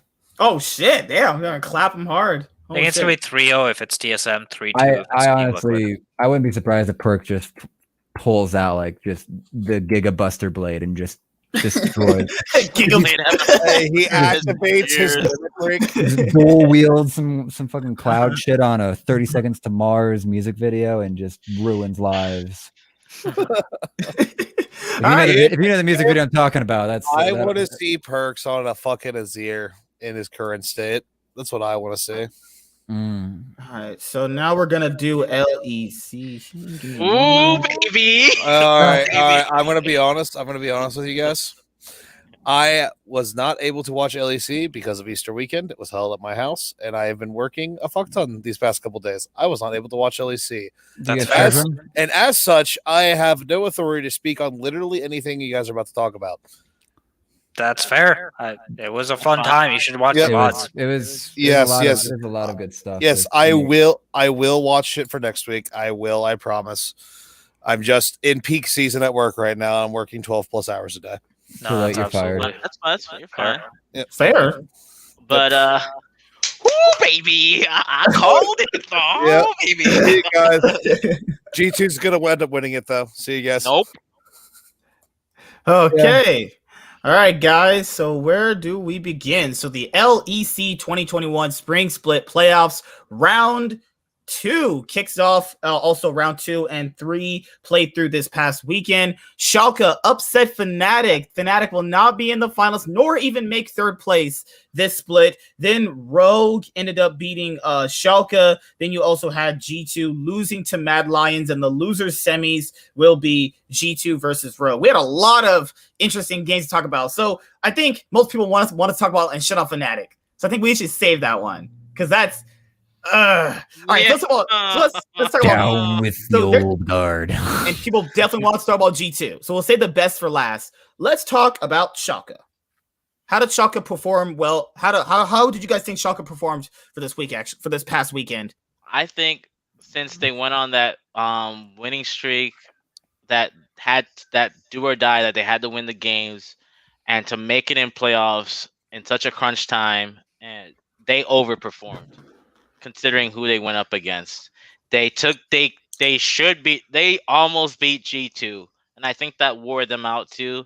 I think They should have o- beat G2. They Yeah. should have beat G2, and Broken Blade solidified himself as a top 3 top laner in EU. I personally think so. Had that guy in my all pro team. That he got developed by TSM and is going up to EU and shitting on people. No, Abadage no. Abadage That has man been was good. Warren. I'm gonna let you finish, but Broken Blade was forged in the fires of Turkey. Went over to NA to know what trash looked like, and came back to Europe to dominate. Right. Warren, back to you. I think if Schalke personally, I think Schalke needs a ADC that wants to dominate lane. Neon is fine, but I feel like if you had imagine if Schalke had Kabe instead of Neon. Maybe you'd have a more stable individual out of Kabe because he's quite a stable ADC, I could say. And I would contend Neon's would appear, especially in the playoffs, as the weakest part of Schalke. Right. True. Like people like they try to overrate Neon. I think they literally got bot gapped every game against G2, but they did so well outside of lane. People just like, no, they're fine. No, they literally lost every single laning phase except for that one game they played Vayne on. It was like one game they played Vayne, they did well. So my issue with Schalke is actually just Neon. If he could play as well as he did in team fights in lane, they'd be a much better team. They could have actually beaten Rogue, but well, let's be honest here. You have to be clutch in EU to win, actually. What about Mad Lions? Warren, finish your point. Warren, do you want to finish your point? Yeah, but so I feel like I would say that Schalke, don't be surprised if Schalke makes Worlds next year. This summer. I would not be surprised. I don't think Fnatic is improving at all. No. We'll save Fnatic. Say the best for last. If Schalke makes Worlds, then you're saying that Fnatic doesn't improve, right? Like, you're not saying hot take. You're already a prophet. You might as well just predict it now. It's just saying right now. I almost predicted Schalke almost put the miracle run there, and let's be honest, Bwipo got kind of dumpstered by Broken Blade. And Bwipo's considered second best to Wonder, right? And some guy from NA that had a 0-6 Worlds appearance is bodying you. You gotta ask yourself what's going on in the. He was developed by TSM. He was developed by TSM. We're gonna talk about that later. I just feel that when they got Broken Blade and Abadagi together, you guys have to remember that they were from Royal Bandits. They played together, so they know. That's why they got those two back together. They were in the TCL before they came to EU and NA. And we've even seen that in the NBA where when friends play together, they play much better. That's just the way it's working nowadays. And that's how Ward's gotta think about. So I think if they made a bot upgrade, they're a top, they can make Worlds. I really do. I think Schalke is on the up. They're not on the down. They overperformed. All right. So I'll just give my quick take on it. 2 seconds is I always thought that the entire split, the Schalke was the one team in LEC besides G2 that really had a clear play style, which is play through top and have a counter pick heavy top side and play through Broken Blade and play through his prio. And the way that they drafted, you have to give them props against Fnatic. They figured out Fnatic inside and out this series. The Darius pick was absolutely fantastic. And I don't know how replicable it is for them to keep doing this. So I'm not going to get too high on them, but I give them major props in terms of coaching and draft. I have a +1 to you on that one, actually, because Schalke, Dylan Falco, and them, they had a whole week to prep up for Fnatic to just ruin. So good. I contend that if they'd have had a full week, they could have beaten Rogue. They would have beaten. I think they would have beaten Rogue, and that would have actually crested it because I think Rogue's been. Go ahead. Yeah. Well, what is Rogue's issue for you guys? Because for me, it's fucking ridiculous. You have a mid laner this good, and you keep doing this every single split. Hansama does some ape shit. I don't know what happened since Vander. Hansama is not good. Right, this split. I think Hansama. Not even Hansama. My bad. Wrong player. I'm sorry, guys. Are gonna watch this. Not Hansama. Trimby. That guy is trash. I think he got overhyped. Did they find him in the fucking Atlantic Ocean and in the dumpster bin next to EU? Holy shit, this guy sucks. This is actually bad. This is what I go back to where I say the best of ones make if we're on paper and you look at best of ones, right? Rogue should be in the finals, right? Yeah, but they're almost there. Hey, they're almost there. Yeah, they're not gonna make it. They're not making it. Hey, they're almost there. They got third place. That's almost finals, right? They're one spot away. I think they need to just stop playing towards bot lane and play towards mid and top. Leave that shit alone. Leave those two on an island because I'd rather. Like that's yes, what I think. yes, but no. I mean, the thing is that I don't think we've ever actually had any clear metas. Well, not even just metas.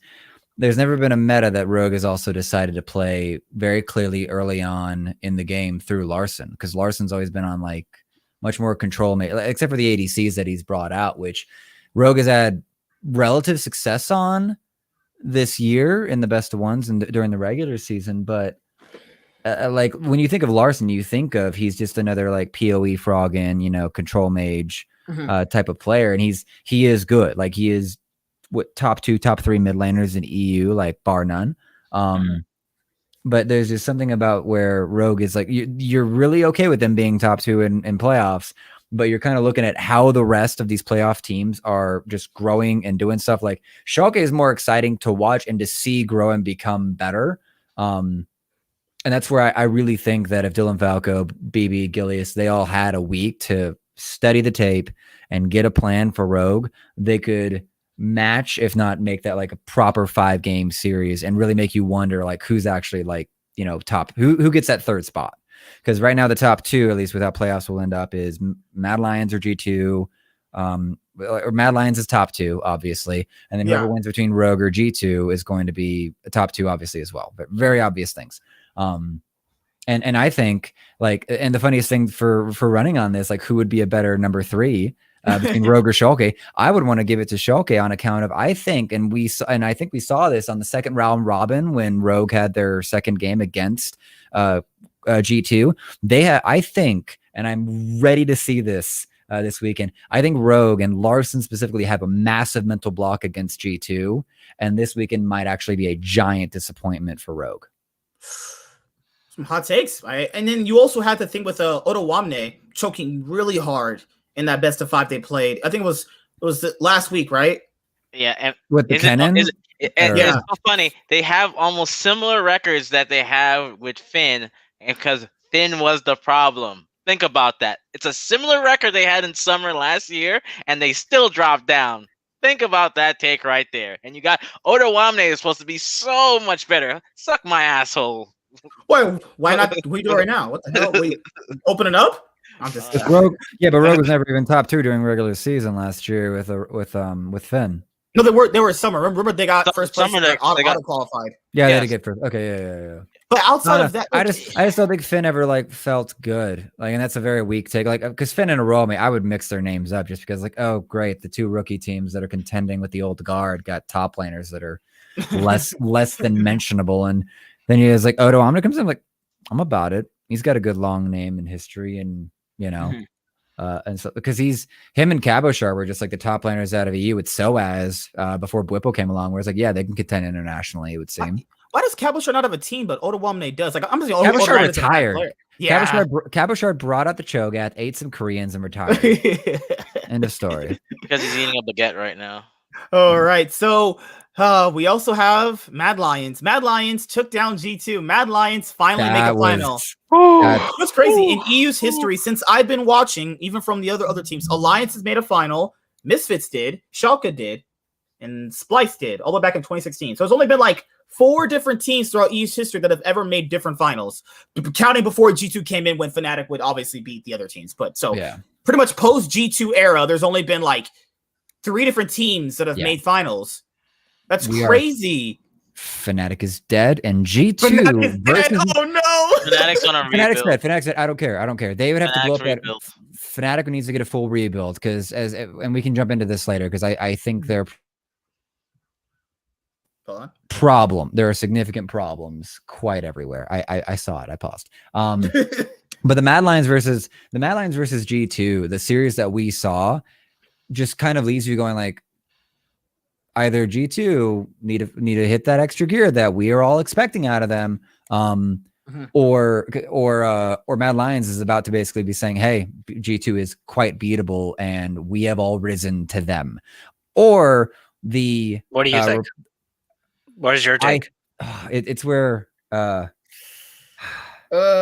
don't think I believe it at all yet. No, I believe G2 will win, but I'm not sitting on that 99-1 ratio like I was like 2 weeks ago. It's like G2 are going to win. Now it's like I want to see this again. Like, I want to need- see the you Mad Lions You need G2 to match join the again. Church of Warren, man. When it comes to ECU, join the Church of Warren when it comes Oh to my I God. right click on your face and it only says copy image. I really want to mute you with your bullshit. I just think to myself, what are the chances that Wonder loses lane that hard again? Oh, I heard of Wonder on. But he's been WoW, playing so- bad. Like, no offense, I love G2, but they've been playing bad. Like, the only player that's looked really good was Reckless.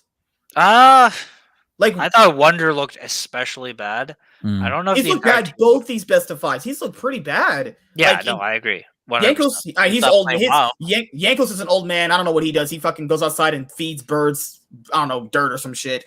Caps, he's looked okay, but not like the Caps we know. Reckless to me has been their only good player throughout. He's been the only reason why they've been winning games too. Reckless doesn't change, but the rest of the team very may well some version of those words.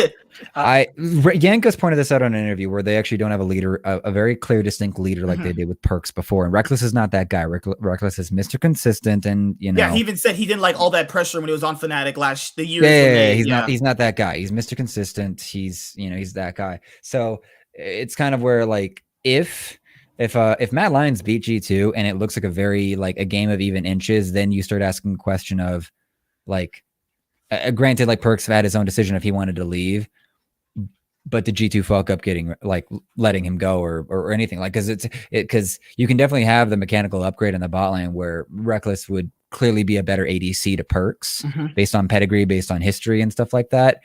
But the it factor that Perks provides, it almost makes you want to go like, sure, like G2 wins LEC and goes to MSI, but then you have this, Perks versus G2 grudge match, and you kind of have to ask the question of, does Perks elevate his team out, Fudge included? Like, and this is the crazy element of these narratives of going. The thing is, I can't. You're right. I can't literally, even looking at the matchups to matchup, be like, okay, Caps is probably better than Perks in the mid lane, specifically. Perks would admit that too. Fudge is literally just like a child going into the NBA versus Wonder. Yankos and Blabber, I actually think Blabber actually has the edge personally. That's Blabber edge actually. Yankos is a monster. You can get your old man metaphors out of here, MSK. Yeah, I think Reckless is better than Sven, and I think that Vulcan is comparable to Mickey. So you're right; it does get kind of close. I can never count out, even though it happened in the lock-in tournament, even though if Perks lost the lock-in tournament, no one cares. That was a fudge gap if I've ever seen it. Dude, No. Game 5, that was man. you could throw fudge gap on the lock-in tournament. The reality is that Perks have been there for less than a week. Most of the teams, the lock-in tournament is just a preseason show. It's not the lock-in scrim. I like you. I like Warren. You. Oh my god, you're on Warren. You're unmuted now. I like you. But we can give TSM fans privileges here, dude. What are you doing? Well, the only team you could actually reasonably evaluate back in lock-in tournament was like 100 Thieves because it was 4 out of 5 of the same team members. That was the only team you could reasonably evaluate. CLG was losing it. GG was a brand new rookie roster. FlyQuest had visa issues as well. Centaurn wasn't there until like near the end of the actual tournament. Perks had only been in for a week, and they almost didn't get them in as well for visa issues. So like lock-in is just a fun show. So you can have you can do lane matchup evaluations is about all the value you could probably get out of that, or just seeing initial synergies and saying like, oh, where is the peak talent of this roster when they they hit that one game like in solo queue where it's like, oh, I have 5 randos and we're actually on the same page about how to play this game. Finally, God. Well, Go ahead, Warren. Yeah. Go ahead.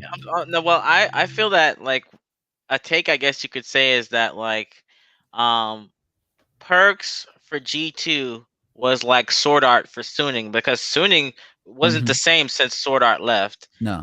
And G2 playoffs since Perks left hasn't been the same. So we're seeing the value of the veteran leadership because I found people are just Reddit people and I don't know. It's like, wow, this guy is 23 years old. He's old. He sucks. I hate that dumbass narrative because Core JJ is like 25 and still clapping on people. That's like trying to get into be a God Gilius just stopped Fnatic. Right. Yeah, it's very dependent. I've seen too many old people in their sports, esports and otherwise, where they're still monsters. Like there was this 40-year-old that won gold medal in the X Games for skateboarding because he'd been in the game forever. Then you have Hiko over in 100 Thieves with Steel in Valorant, who they took the first strike tournament and are still like contending as like a top 5 in a Valorant team. And we're kind of seeing similar things in League of Legends for how old some of these players are getting.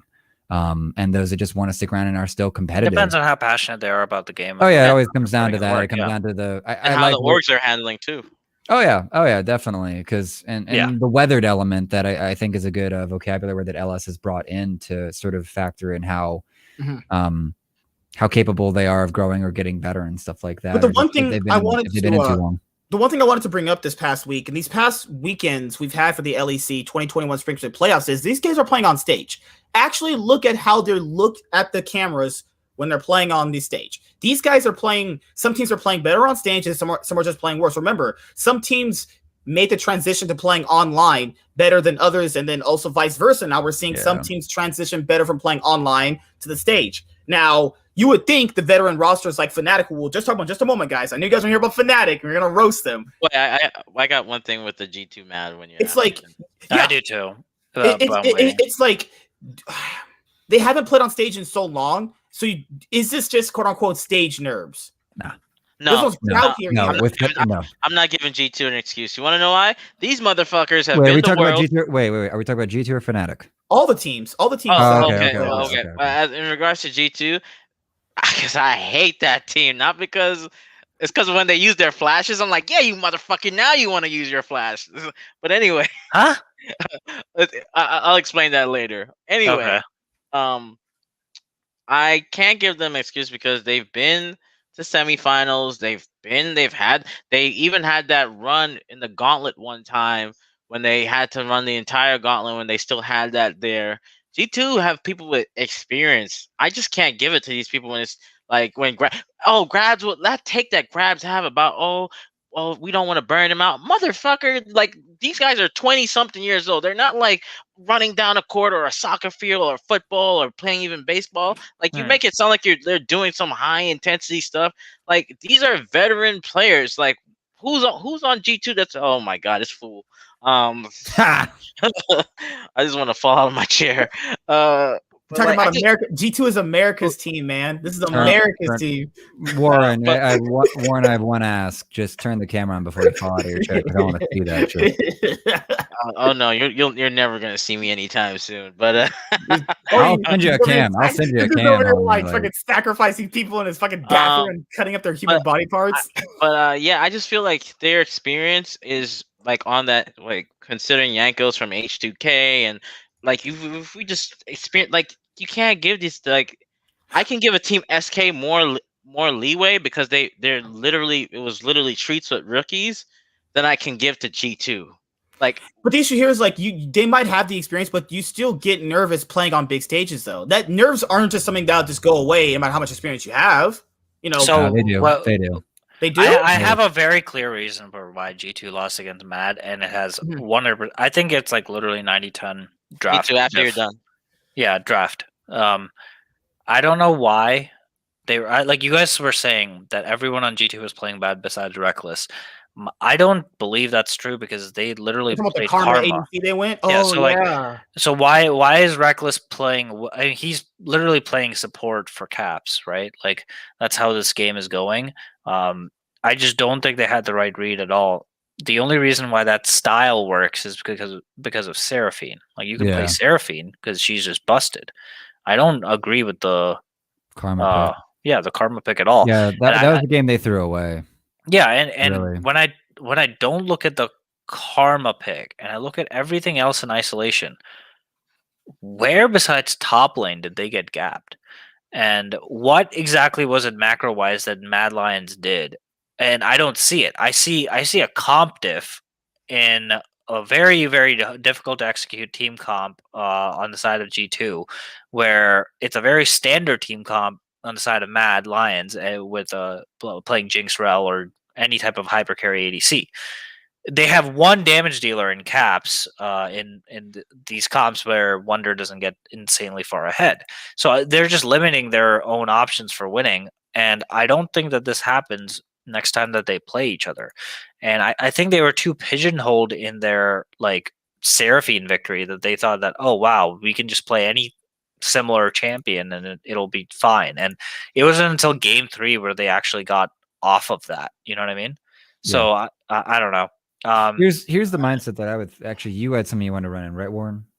Oh yeah, I can go after because I have Okay. I want to share my screen after, so it's fine. Okay. The thing that I would say, and I would almost, it's I don't want to put a lot of responsibility or any sort of thing on the social media team, but they kind of had their own meme coming into this, where it was either going to be like, what was it going to be like 03 or 3-1 or something. I forget what the meme was that G2 put out on their Twitter, but I almost look at that and go like, well, if you actually have that as your mindset as a team, I would almost say it's like, are they treating this match as like, we're going to play experimental quite a bit, but we're still going to aim to win it?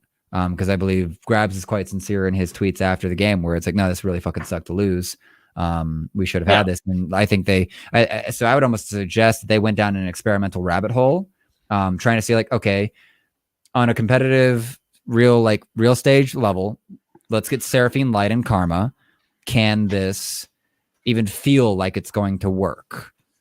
And, you could say it didn't. And I would almost contend that Wonder is trying out top laners and seeing if they could end up viable. Because I still believe Wonder is the best top laner in LEC, and I would almost expect that by far. I expect them to come into Rogue, and Rogue have the mental barrier that I mentioned earlier, and GT be like, no, time to win. 3-0, clap out, let's go Mad Lions. Let's go to Mad. Like, I expect that. And if they don't, and if Rogue turns into a seriously competitive element, even if it looks bad on both sides of the rift, then I'm looking at it going, this G2 is getting very suspect in this, presumed upgrade. Oh, okay. Yeah. Oh my God, it was so hard watching that series. Like, because game one, they were actually winning. It was at this point during the game they threw it that they were in a choke point where they actually lost that game. It's like, I don't know. People want to point by like Raptors or something, and Jinx. There you go. That one, yeah. Yeah. It's the other thing a lot of people brought up too is like, certain teams can choke, but then again, that means you're not giving praise to the team that played better too. Like, two things can happen at the same time. A team can be choking, but another team can also play well themselves too. So I have a problem with their draft overall. It's just I don't know what Grabs is on. First of all, Wonder, I remember, could play Aurelia. You know what the hardest counter to Gnar is? Aurelia and Jay. But the West is allergic to Aurelia. No, Aurelia is so bad now, right? In the patch that they're playing. No. Isn't Aurelia no, she's still fine. She's still beat if she gets ahead. Once you get Bork, one kill. You beat that lane. They have to send people there. I don't get the Akali pick. Okay, and then let's go down this draft, right? So why are you taking a Silas? I know you need AP, but like, you should have. Why not save the counter pick for last? Like, I just don't get that Silas pick. It's not like it's a TF you're taking, because you normally take Silas to match TF or Rise because you want to match the global pressure. So I didn't get that. Yeah, mid-lane. That's only for mid lane. Top lane Silas is good into Gnar because you can steal the ult and then you're a better version of him. Yeah. You're a better version, but how often have we seen Wonder play it this season? Not to like, honestly, okay, so to me, 2019 creative G2 where the broadcast was just literally licking their scrotum and their underneath their balls about everything. Like, hey, Caps can play, Pike mid, and Wonder can play, Tarek top. Just throwing that out there. Like, that died in 2019 after FPX just said, you know what, take my load and swallow it. So like they haven't been that G2 that's creative, and they're just not the same. Like, let's just be honest. Why the hell are you picking Trundle, bro? That pick was super suspect. Hey, I was gonna say this. Fnatic did one better when they picked Lee Sin in one of their games. And then look at their comp. You had a Lucian that has to run away from an Udyr, a Rakan. Like you're short range. Like, you needed something long range. Like that just doesn't make sense. Like, something's off. Like, I don't. That's them literally trying to run the Seraphine, Scion, Lucian comp again. Personally, I And- don't think that the issue in the first game, I don't think was Silas. I think the issue was definitely the early Karma. I think that was like the biggest issue. If you're gonna pick Karma, you need to make sure that you have enough damage, and it's like one of the later picks, I think. But I thought that Wonder fell super far behind the first game, and I gave him an excuse because there was a dive by Olaf, I believe, like the 3-minute dive. Like they dove turret, and they got a kill, and he missed like 10 CS or something like that. And I'm like, okay, that's fair. They're camping your lane. You're gonna fall really far behind on Silas. You're kind of doomed. The game, okay, Wonder, what is going on? Where he's on Gragas, and he, I think he's on Gragas, right? What was the second game he played? Second game is Gragas, yeah. He got tank Gragas. And he ended that game. Even his team fighting was really bad. And I was like, okay, now that I'm really surprised as to what's going on. Again, with the Karma, when you have an AP top laner, makes absolutely no sense because now you're relying on one damage dealer in your entire comp, and that's Lucian.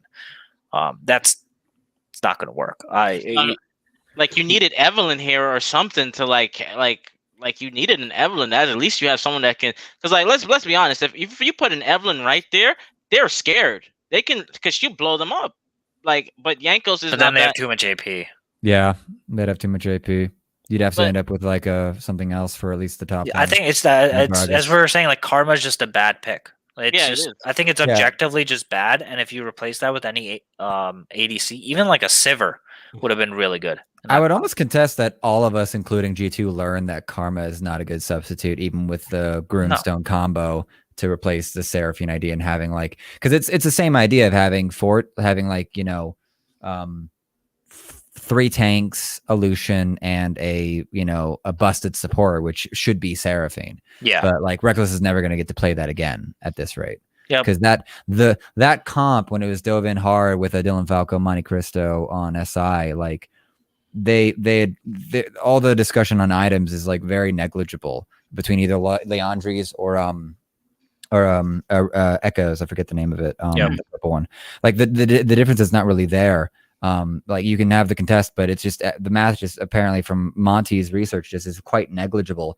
And so what Dylan Falco pointed out is that there were only like 2 points in the game where they should have played faster to win faster. Otherwise, as everyone learned in that game, that comp, that tanky ass comp actually outscaled a Jinx and a Azir. Because of Seraphine. I want to make that very clear. Exactly. Because of Seraphine. Yeah. That specific comp scaled better than the 2 hyper scaling characters. Seraphine is not a balanced champion right now. Negative Ghost Rider. All right, guys. Now that we have those matches done, it's time to predict the LEC 2021 Spring Split winner. Who wins finals weekend? So you're gonna have G2 take on Rogue, and whoever wins out of this match takes on Mad Alliance in the finals. I have Mad 3-1. Doesn't matter who. You're Mad winning the whole thing? Yep. I think Humanoid has shown why he is the talent that came out of between Nemesis, Abadage. That guy has literally leveled up every split he's been in. Literally. I think he was the first to bring in the Ari to LEC, and I kept having an aneurysm about that. Right. He's no caps. I think we're gonna. I think we're gonna get Mad versus G2 in the finals. I'm pretty. No one's gonna. If Rogue upset G2. Yeah, but I'm predicting a 3-0 against Rogue.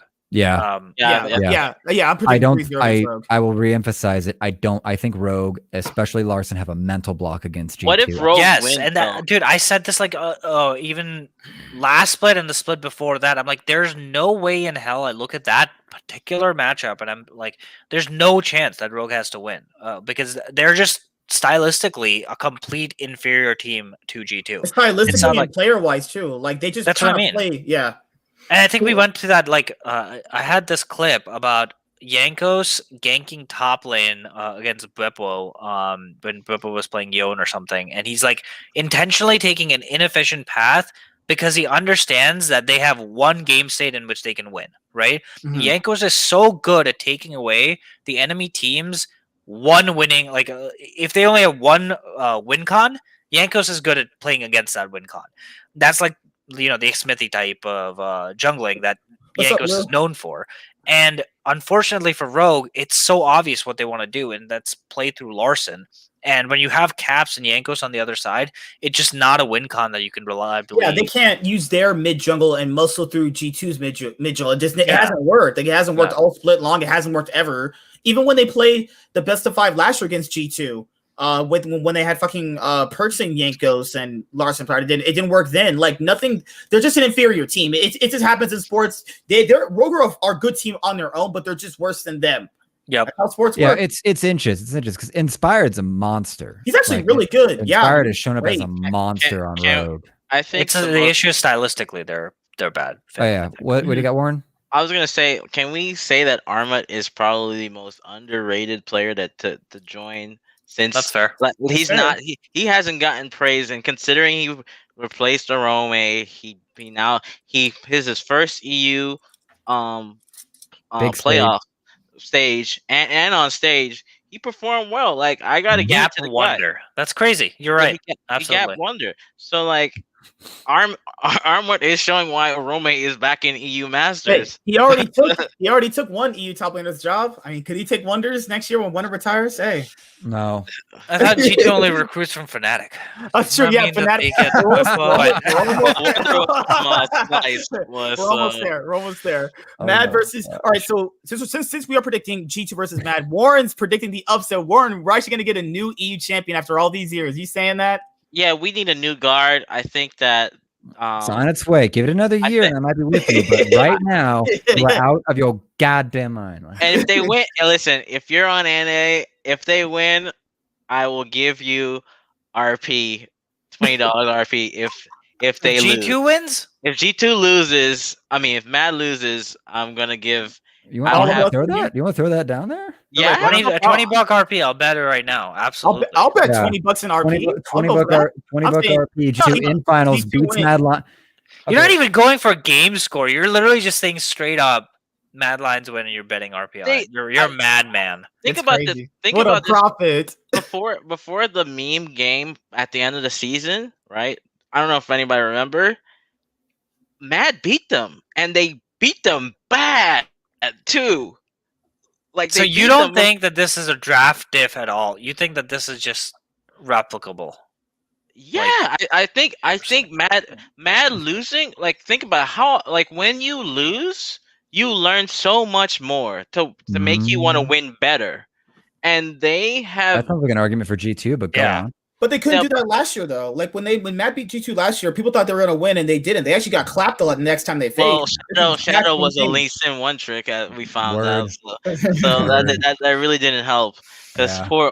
poor Humanoid was like hard carrying as best as he can, and Yeah. Arome is acting like he's Soaz on a cane and on a walker. So like, Worst role playing game I ever saw. I just want to see Reckless on an ADC, and we'll see how it goes. I mean- I'm predicting 3-0 for G2 in both series. 3-1 G2.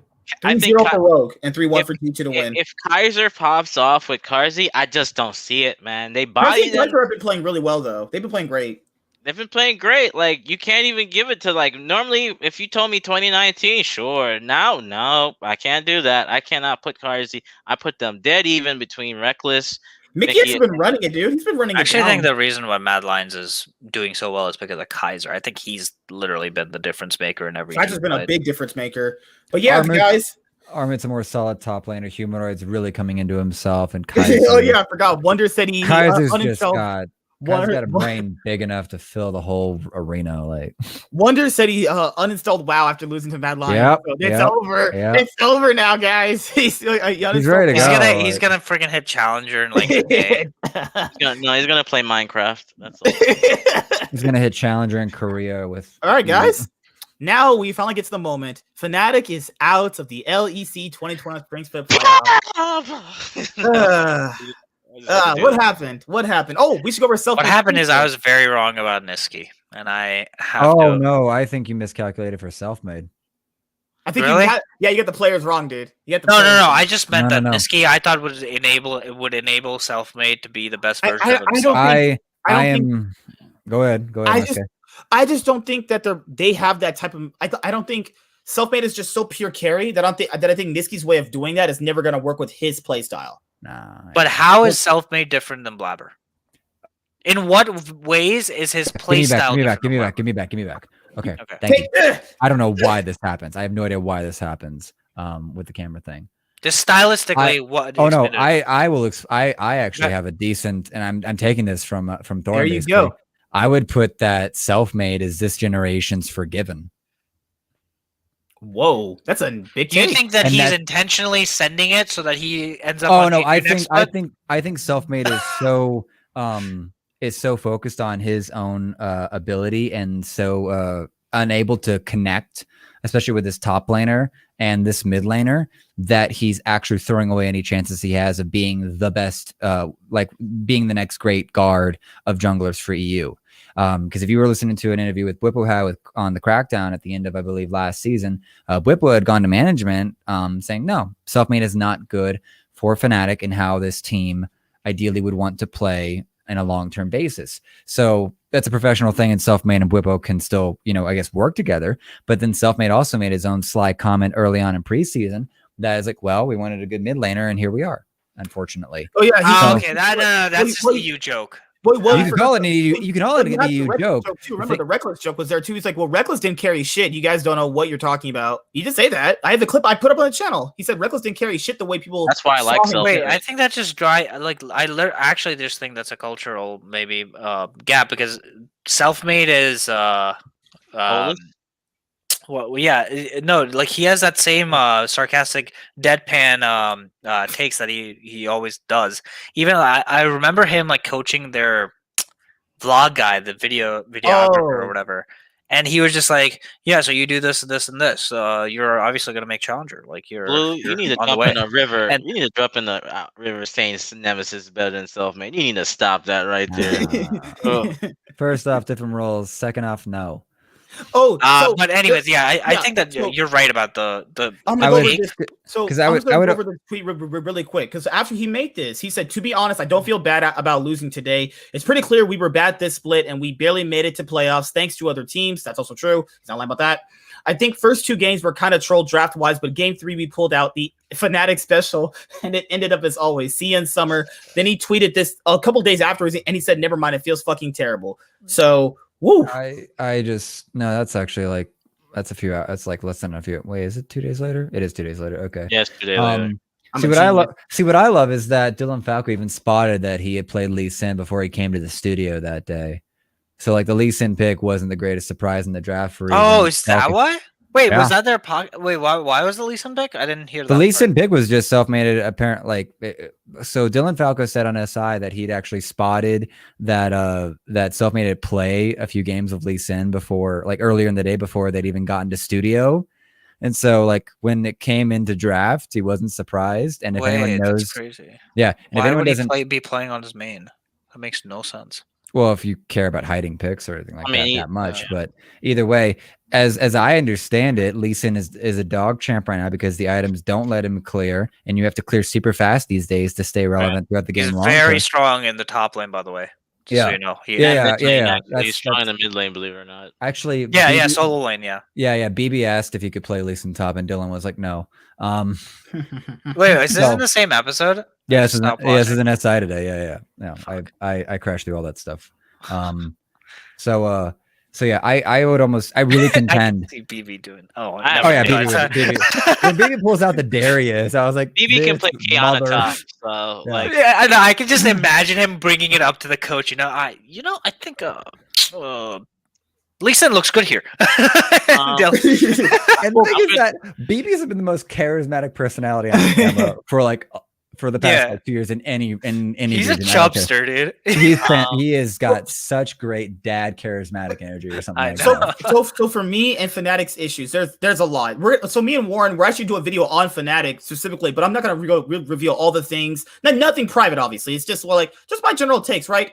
All right. So I think when it comes to Fnatic fans looking at how the team, because we had a talking point earlier before when the show first started, we were like, certain fans, when people talk about their team and criticize them, they get all offended, right? So even the Fnatic group on Facebook that I'm a part of, no one can talk bad about their team because everyone's takes is like, well, they're pro players and they'll fix it.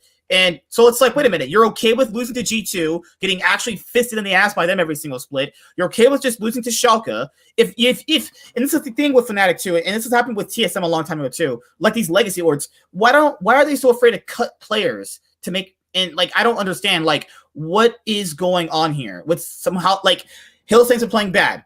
We've both been playing bad. Because Piglet was a world champion and he can do it again. Also, good God. Oh my God. You're going to make me tilt off the face of the earth. You're welcome. Then you have fucking Niski's fine, right? But to be fair, let's be honest here. We know that Jack did not sell Niski to Fnatic for cheap. That fair assessment? No. So they spent I swear to God, if they spent a good amount of their budget on Niski, someone who did that needs to go jump in a river. Please. Well, Fnatic doesn't spend money to begin with. I mean, No, but that's if they true. did, but if they did spend a good amount of money and you put it on Niski, like come on. I don't think they did that. Yeah. But I just think the problem with actually let you finish Oh, your point. sorry. Self-made. In terms of gameplay wise, I thought he was fine most of the split, but the issue here is like personality clashes. I like what you brought up earlier. I remember that he said he couldn't work with Self-made. Do people actually think you can actually work? I don't know if people have jobs in this scene. People are just homeless bastards. When you have problems like that at work, you can't function. Some people just cannot function if they don't like someone at work. They just can't. They either have to leave or you just start giving up mentally. I think the team has a chemistry issue that none of these players can gel together. I don't think it works out for these guys. The only good player, well, two good players I put on my pro team earlier on was just Self-made and Upset. People said Hillsang played good. What games are you watching? How blind are you? Ray Charles could... Okay, MSK, I'm going to disabuse you of how much you rage on Hillsang, because Hillsang by nature and what you get out of this player is that he is always looking for ways to engage to try to pull the game back. So if you want someone to lie dead because they're down on a gold lead and never do anything and not throw away the game, you don't get Hillsang. If you want someone that's going to look for engages to try to pull it on back, you get Hillsang. Is he going to look like a dirty enter in some games? You bet your sweet ass he's going to. Is he going to pull out some godlike hooks that pull them back from 10K losses? You bet your sweet ass he will. So the same thing with Bwipo, but the same thing with Bwipo too. Bwipo is the issue. I think that Bwipo is the issue. I love where Thorin coined him as like the West and the Shy, but it's because they're both as delusional about how right they are about playing the game. It's not even that, like, you're not going to put the Shy versus Bwipo one-on-one and expect them to be matched. It's on mentality and how they look at the game and how they play the game is where they could equal out, because based on the interviews. The analogy? Why is he the Shy? In what way? Bwipo is the Western, the Shy, both in how he compares for the rest of the West, you could say, in talent, but also in how he views the game and how you can't shake his confidence about how good he thinks he is. Because that's where, like, the Shy is almost delusional about how he looks at it and how he believes the game should be played. I'll give Bwipo his ego, but I don't know if he's... And the unique picks that throw in as well. Okay. So I think he, personally speaking, I think he has gone too far on the unique picks. I think that he has put his team in jeopardy at this point with how far he's going. So let's look at Fnatic here, and I may just spoil a whole episode I wasn't even a part of here. So where's your big sort of carry situation that could be like a cap situation or hyper aggressive, like a double if bot lane's gonna go? Like Upset, as far as I know, has not been an aggressive laner. He's a very reliable, like second generation reckless. He's just a better Kabe. Yeah, you could say he's a better Kabe. Niski, by definition, as we saw in Cloud9 Spring, is a better Demonte. He's a roaming mid laner. Clears wave, roams, helps out the jungler. Self-made and Niski, unable to find great synergy. He's Dollar Tree Dornby. That's what I call him. The Dollar Tree Dornby, I'm about it. Yeah, because that's a clever name. Honestly, he's personally speaking, he's honestly been fine on some of the control mages. He hasn't been carrying, but he's serviceable, but he's not where you're going to look a win through him. He's going to put wins elsewhere, and then all you're left with is Bwipo is going to sit and say, "Fuck it, I'm going to carry." And the biggest laugh that's how they're playing. That's not how they're playing. It's not. not. Like, they're playing two bot, right? Like, I mean, I'm just looking at pathing, jungle pathing wise. I'm trying to figure out what their game plan is, game to game. Yeah. And it seems like a majority of the games that I saw in the playoffs, and then 2 or 3 weeks before the playoffs started, and I think they were playing to bot. And I brought this up with Nightwing before. Why are they going week to week to week, constantly changing their play style throughout the entire regular season? They were not coming to a consensus on how to play the game. And I was like, literally, you look great the one time you were playing towards bot, and Bwipo was playing weak side. My issue with Fnatic has been not that they're playing the bot. It's that how obvious they're making their bot plays, and then how terribly bad Bwipo is playing on the other side when he's trying to like make it seem like the jungler's top side when it's very, very, very clear that the jungler's bot side. And then he'll end up inting so many leads away, so many advantages away by doing that. And sometimes I feel like he just plays himself in some of these matchups where he's like, "Oh, I can." The way he explains it in interviews is, "I need to be able to play this poker game with my opponent, where he can't always think that I'm going to back off every time my jungler's not Must be there. playing Sometimes I Uno just then. yeah, he said this multiple times where he's like, sometimes when my jungler's not there, I'm going to go for the play and try to not put myself insanely far behind. I'm like, that's great, except I see when you're in that situation and you put yourself in that situation by playing too aggressively when your jungler was bot side, and then you take a really bad trade, and then your jungler has to come top side when your entire plan revolved around playing through bot side. And I've seen this so many games, game after game, where it's like this guy just doesn't play to the game plan. He has his own game plan, and sometimes it works out. Like obviously, if you're gonna go all in on every single hand, one of the hands it's gonna work out for you, and you're gonna win big. But it's happening so much that people are starting to catch on to it, and he's not gambling anymore. He's just inting.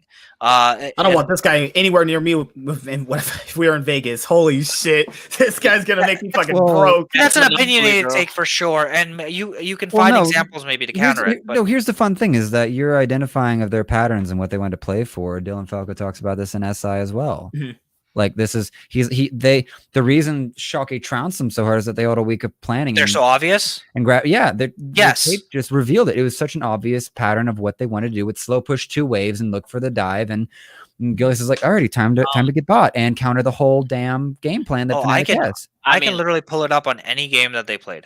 100%. And the issue though, sorry, Warren, I'll one last take and I'll let you. Go ahead. The issue is that it's not anything that the jungler or mid are doing that lets them know that the bot play is happening. It's what Bwipo is doing, and that's my biggest issue. Is that every single time they're trying to set up a bot play, Bwipo will intentionally play as if the jungler's coming top. Every single time. And I've seen it happen at 2:30 every game, and Jankos took advantage of it. So many people have figured it out that this guy's just bluffing every single time. And if you bluff every time, it's not a bluff anymore. You're just trolling. It's almost like this team has agreed to play League of Legends together, and that's as far as the agreements got. Yeah, it's so bad. It's so bad. And I can tell why Selfmade would be frustrated at something like that. It's like literally my entire plan is completely kaput. I can't farm efficiently if you're going to need me to cover your lane every other fucking minute. We're playing to bot. We're trying to get upset ahead. And Niski's literally playing his lane so that it's in a state that he can gank bot with the jungler. And all this is just thrown out the window whenever Bwipo is in a bad lane state up top, which he creates for himself. So yeah, I think the issue is Bwipo. I think that he's gone too far with his counter picking. Even upset. He talked about their playstyle. I think in one of those PGIs they have after like the games are done. I think they asked him like, "How do you guys play the game?" Or like, "Why do you guys play like this?" He didn't even know himself. I was like, "What?" I think my take, and it's gonna be a weird one. I don't think Yamato was the right coach for Fnatic. He's playing like he's on Vitality still. I keep forgetting that Yamato's the coach of that team. Yamato had this aggressive play style when he played with Fnatic, and he still thinks it's 2018. But you need to change with how the champs work and how the meta works and how your jungler paths. You're picking. I don't think he's a bad coach, but I don't think he's the right coach for Fnatic. If you get where I'm coming, that's where I really think the issue is. I think. If anything, I've seen from both regions in regard to LEC and LCS, your coaches are really important because you need a draft, you need a plan of where you're going to be attacking from, and you need to know how to adapt. And I feel like he just said, you know what, we're going to just aggressive, and they never knew how to do anything else. You know what I mean? And that's how I look at it. Like, I understand that Bwipo does his Bwipo things, and Selfmade is basically that guy that's like, fuck it. I'm gonna YOLO Leroy Jenkins whenever you feel like that's kind of and Niski is the cog that fits the machine, and Hylissang is Captain Int when he wants to, but he can pull off Captain Marvel when plays, PogChamp plays, and Upset's reliable. I'm not gonna say Upset played, but I think Upset was fine. Yeah, I think he's their best player by He's the default. best player by far. Right. So I think I think personally, when you get a coach like Yamato, like I think Mithy was fine considering what they had last year, and I think if he's still there, he probably would have been fine. It's just you like think about how many coaches Fnatic's had. They've had Young Buck, Mithy, and Yamato. That's a lot of that's how many They had times Dylan Falco. They had Dylan Falco back. Yeah, in Dylan. Texas. Yeah, they've literally been through 4 coaches now over the last few years. By the way, you do have to. That is a great point. When I looked at that Fnatic thing, I was like, "Holy shit, draft diff! My God, they read them like a book. Like their bot lane picks were so good this game, man. He even knew the pathing in game 2 when they picked Lee Sin. One of the pathings. Remember how one of the who was on Volibear? It was Gillis on Volibear. He knew exactly when Selfing was going to go bot. He was there to counter everything. It literally, if they're playing that bad, Fnatic might. They drafted a better skirmish bot side, which I did not expect them to do because I figured that they would draft to play towards top side, but they just read them like a book and just beat them at their own game. What do you do? So like we know they're out now. So what do you do? Change the coach. Change the coach. No. But that doesn't change the play style of the team, though. They still have their idea of how to play the game, regardless of the coach. Either you change the coach, or you, or what do you do? Like top lane. I think you could go with you could. You bench Bippo? Like that'd be hilarious. I think you do. There's funnier things that have happened someday, guys. But I just want to say one thing before so guys, I figured it out. One last thing. You get Armut, right? No. To replace Bippo so that Armut can go to G2 the next year. That's all true. right. One last thing. No. I just want to say, this is my final point. Why am I here? Like, I just want to have one final point is that I like using sports in certain scenarios, and look how the Cleveland Browns had a quality coach, and they had 2 different coaches, and they made the playoffs and looked like a different team from being a shit team. Like, I think I'm gonna lose my mind. Wait. No. Wow. I'm not saying they were a great team. I'm talking about having a quality coach. Like, there's like. I would have been okay if they brought back Young Buck. They're the most stacked defense ever, dude, and their entire division just imploded. This terrible example. What are these footballs that you talk about, guys? No, but Kevin, they literally lost Ben Roethlisberger. I'm just saying on a coach level. I'm not talking about the division. We know. Fnatic's is going to go get Bill Belichick from the Patriots. There we go. There you go. That's where you get him. But the problem with changing the coach is like these players are still going to play the game exactly how they want to play it. Yeah, that doesn't change anything, though. Do you think they respect Yamato? That's a better question. Do you think they actually care? This is where I think your point and rationale has credence, but I believe because of the variance and the amount of disagreement that this team has across the spectrum, from all 5 players, I think that's where this team ends up just being a tragedy, because I would expect Hylissang and Bwipo to be on the same page. Those guys are just dive buddies. They just are. They have the same play style, the same mind. They play together and stuff like that. Upset's just there for the ride, and I think even Niski's there for the ride in a way. And Selfmade's just his own, like, just L9 on his own. Doesn't even, because here's the funny thing is that, like, I think LS brought this up in Face Check as well, where it's like, why is there such a limitation on what Selfmade's playing? And there's a broader conversation with that when Graves is still being played over in the East. Like, he could still be playing Graves and some of these other carry junglers. Team to play Graves. Yeah, because there's a whole play style that goes around it. So it's like this option, which appears viable in at least in a global perspective, isn't even being entertained by this team. Because you make an excellent point. It's because they refuse to play to their jungler and play a weak side top. Like a true weak side top is what they need to play. Yeah. And we know Bwipo most likely will never do that.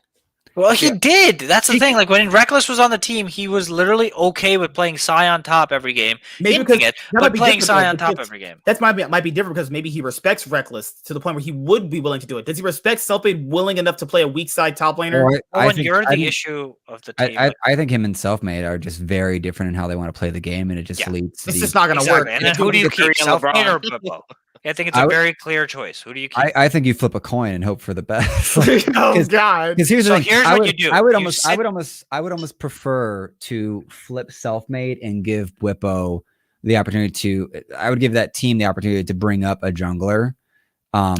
Because Selfmade's going to. I just think Selfmade's just too selfish. G2. Yes. So because we already know that Selfmade is going to G2, we keep Bwipo and continue our in style. What we do, I will also kick you in the nose. I don't care if you have glasses. I have a spicy take. Now, I think Selfmade. Oh, I have one too. Tyler 180C. Yes. No. Completely round out the comp. Warren, throw it, and then we need to get going. I was gonna say. I was just gonna say Razork for Selfmade.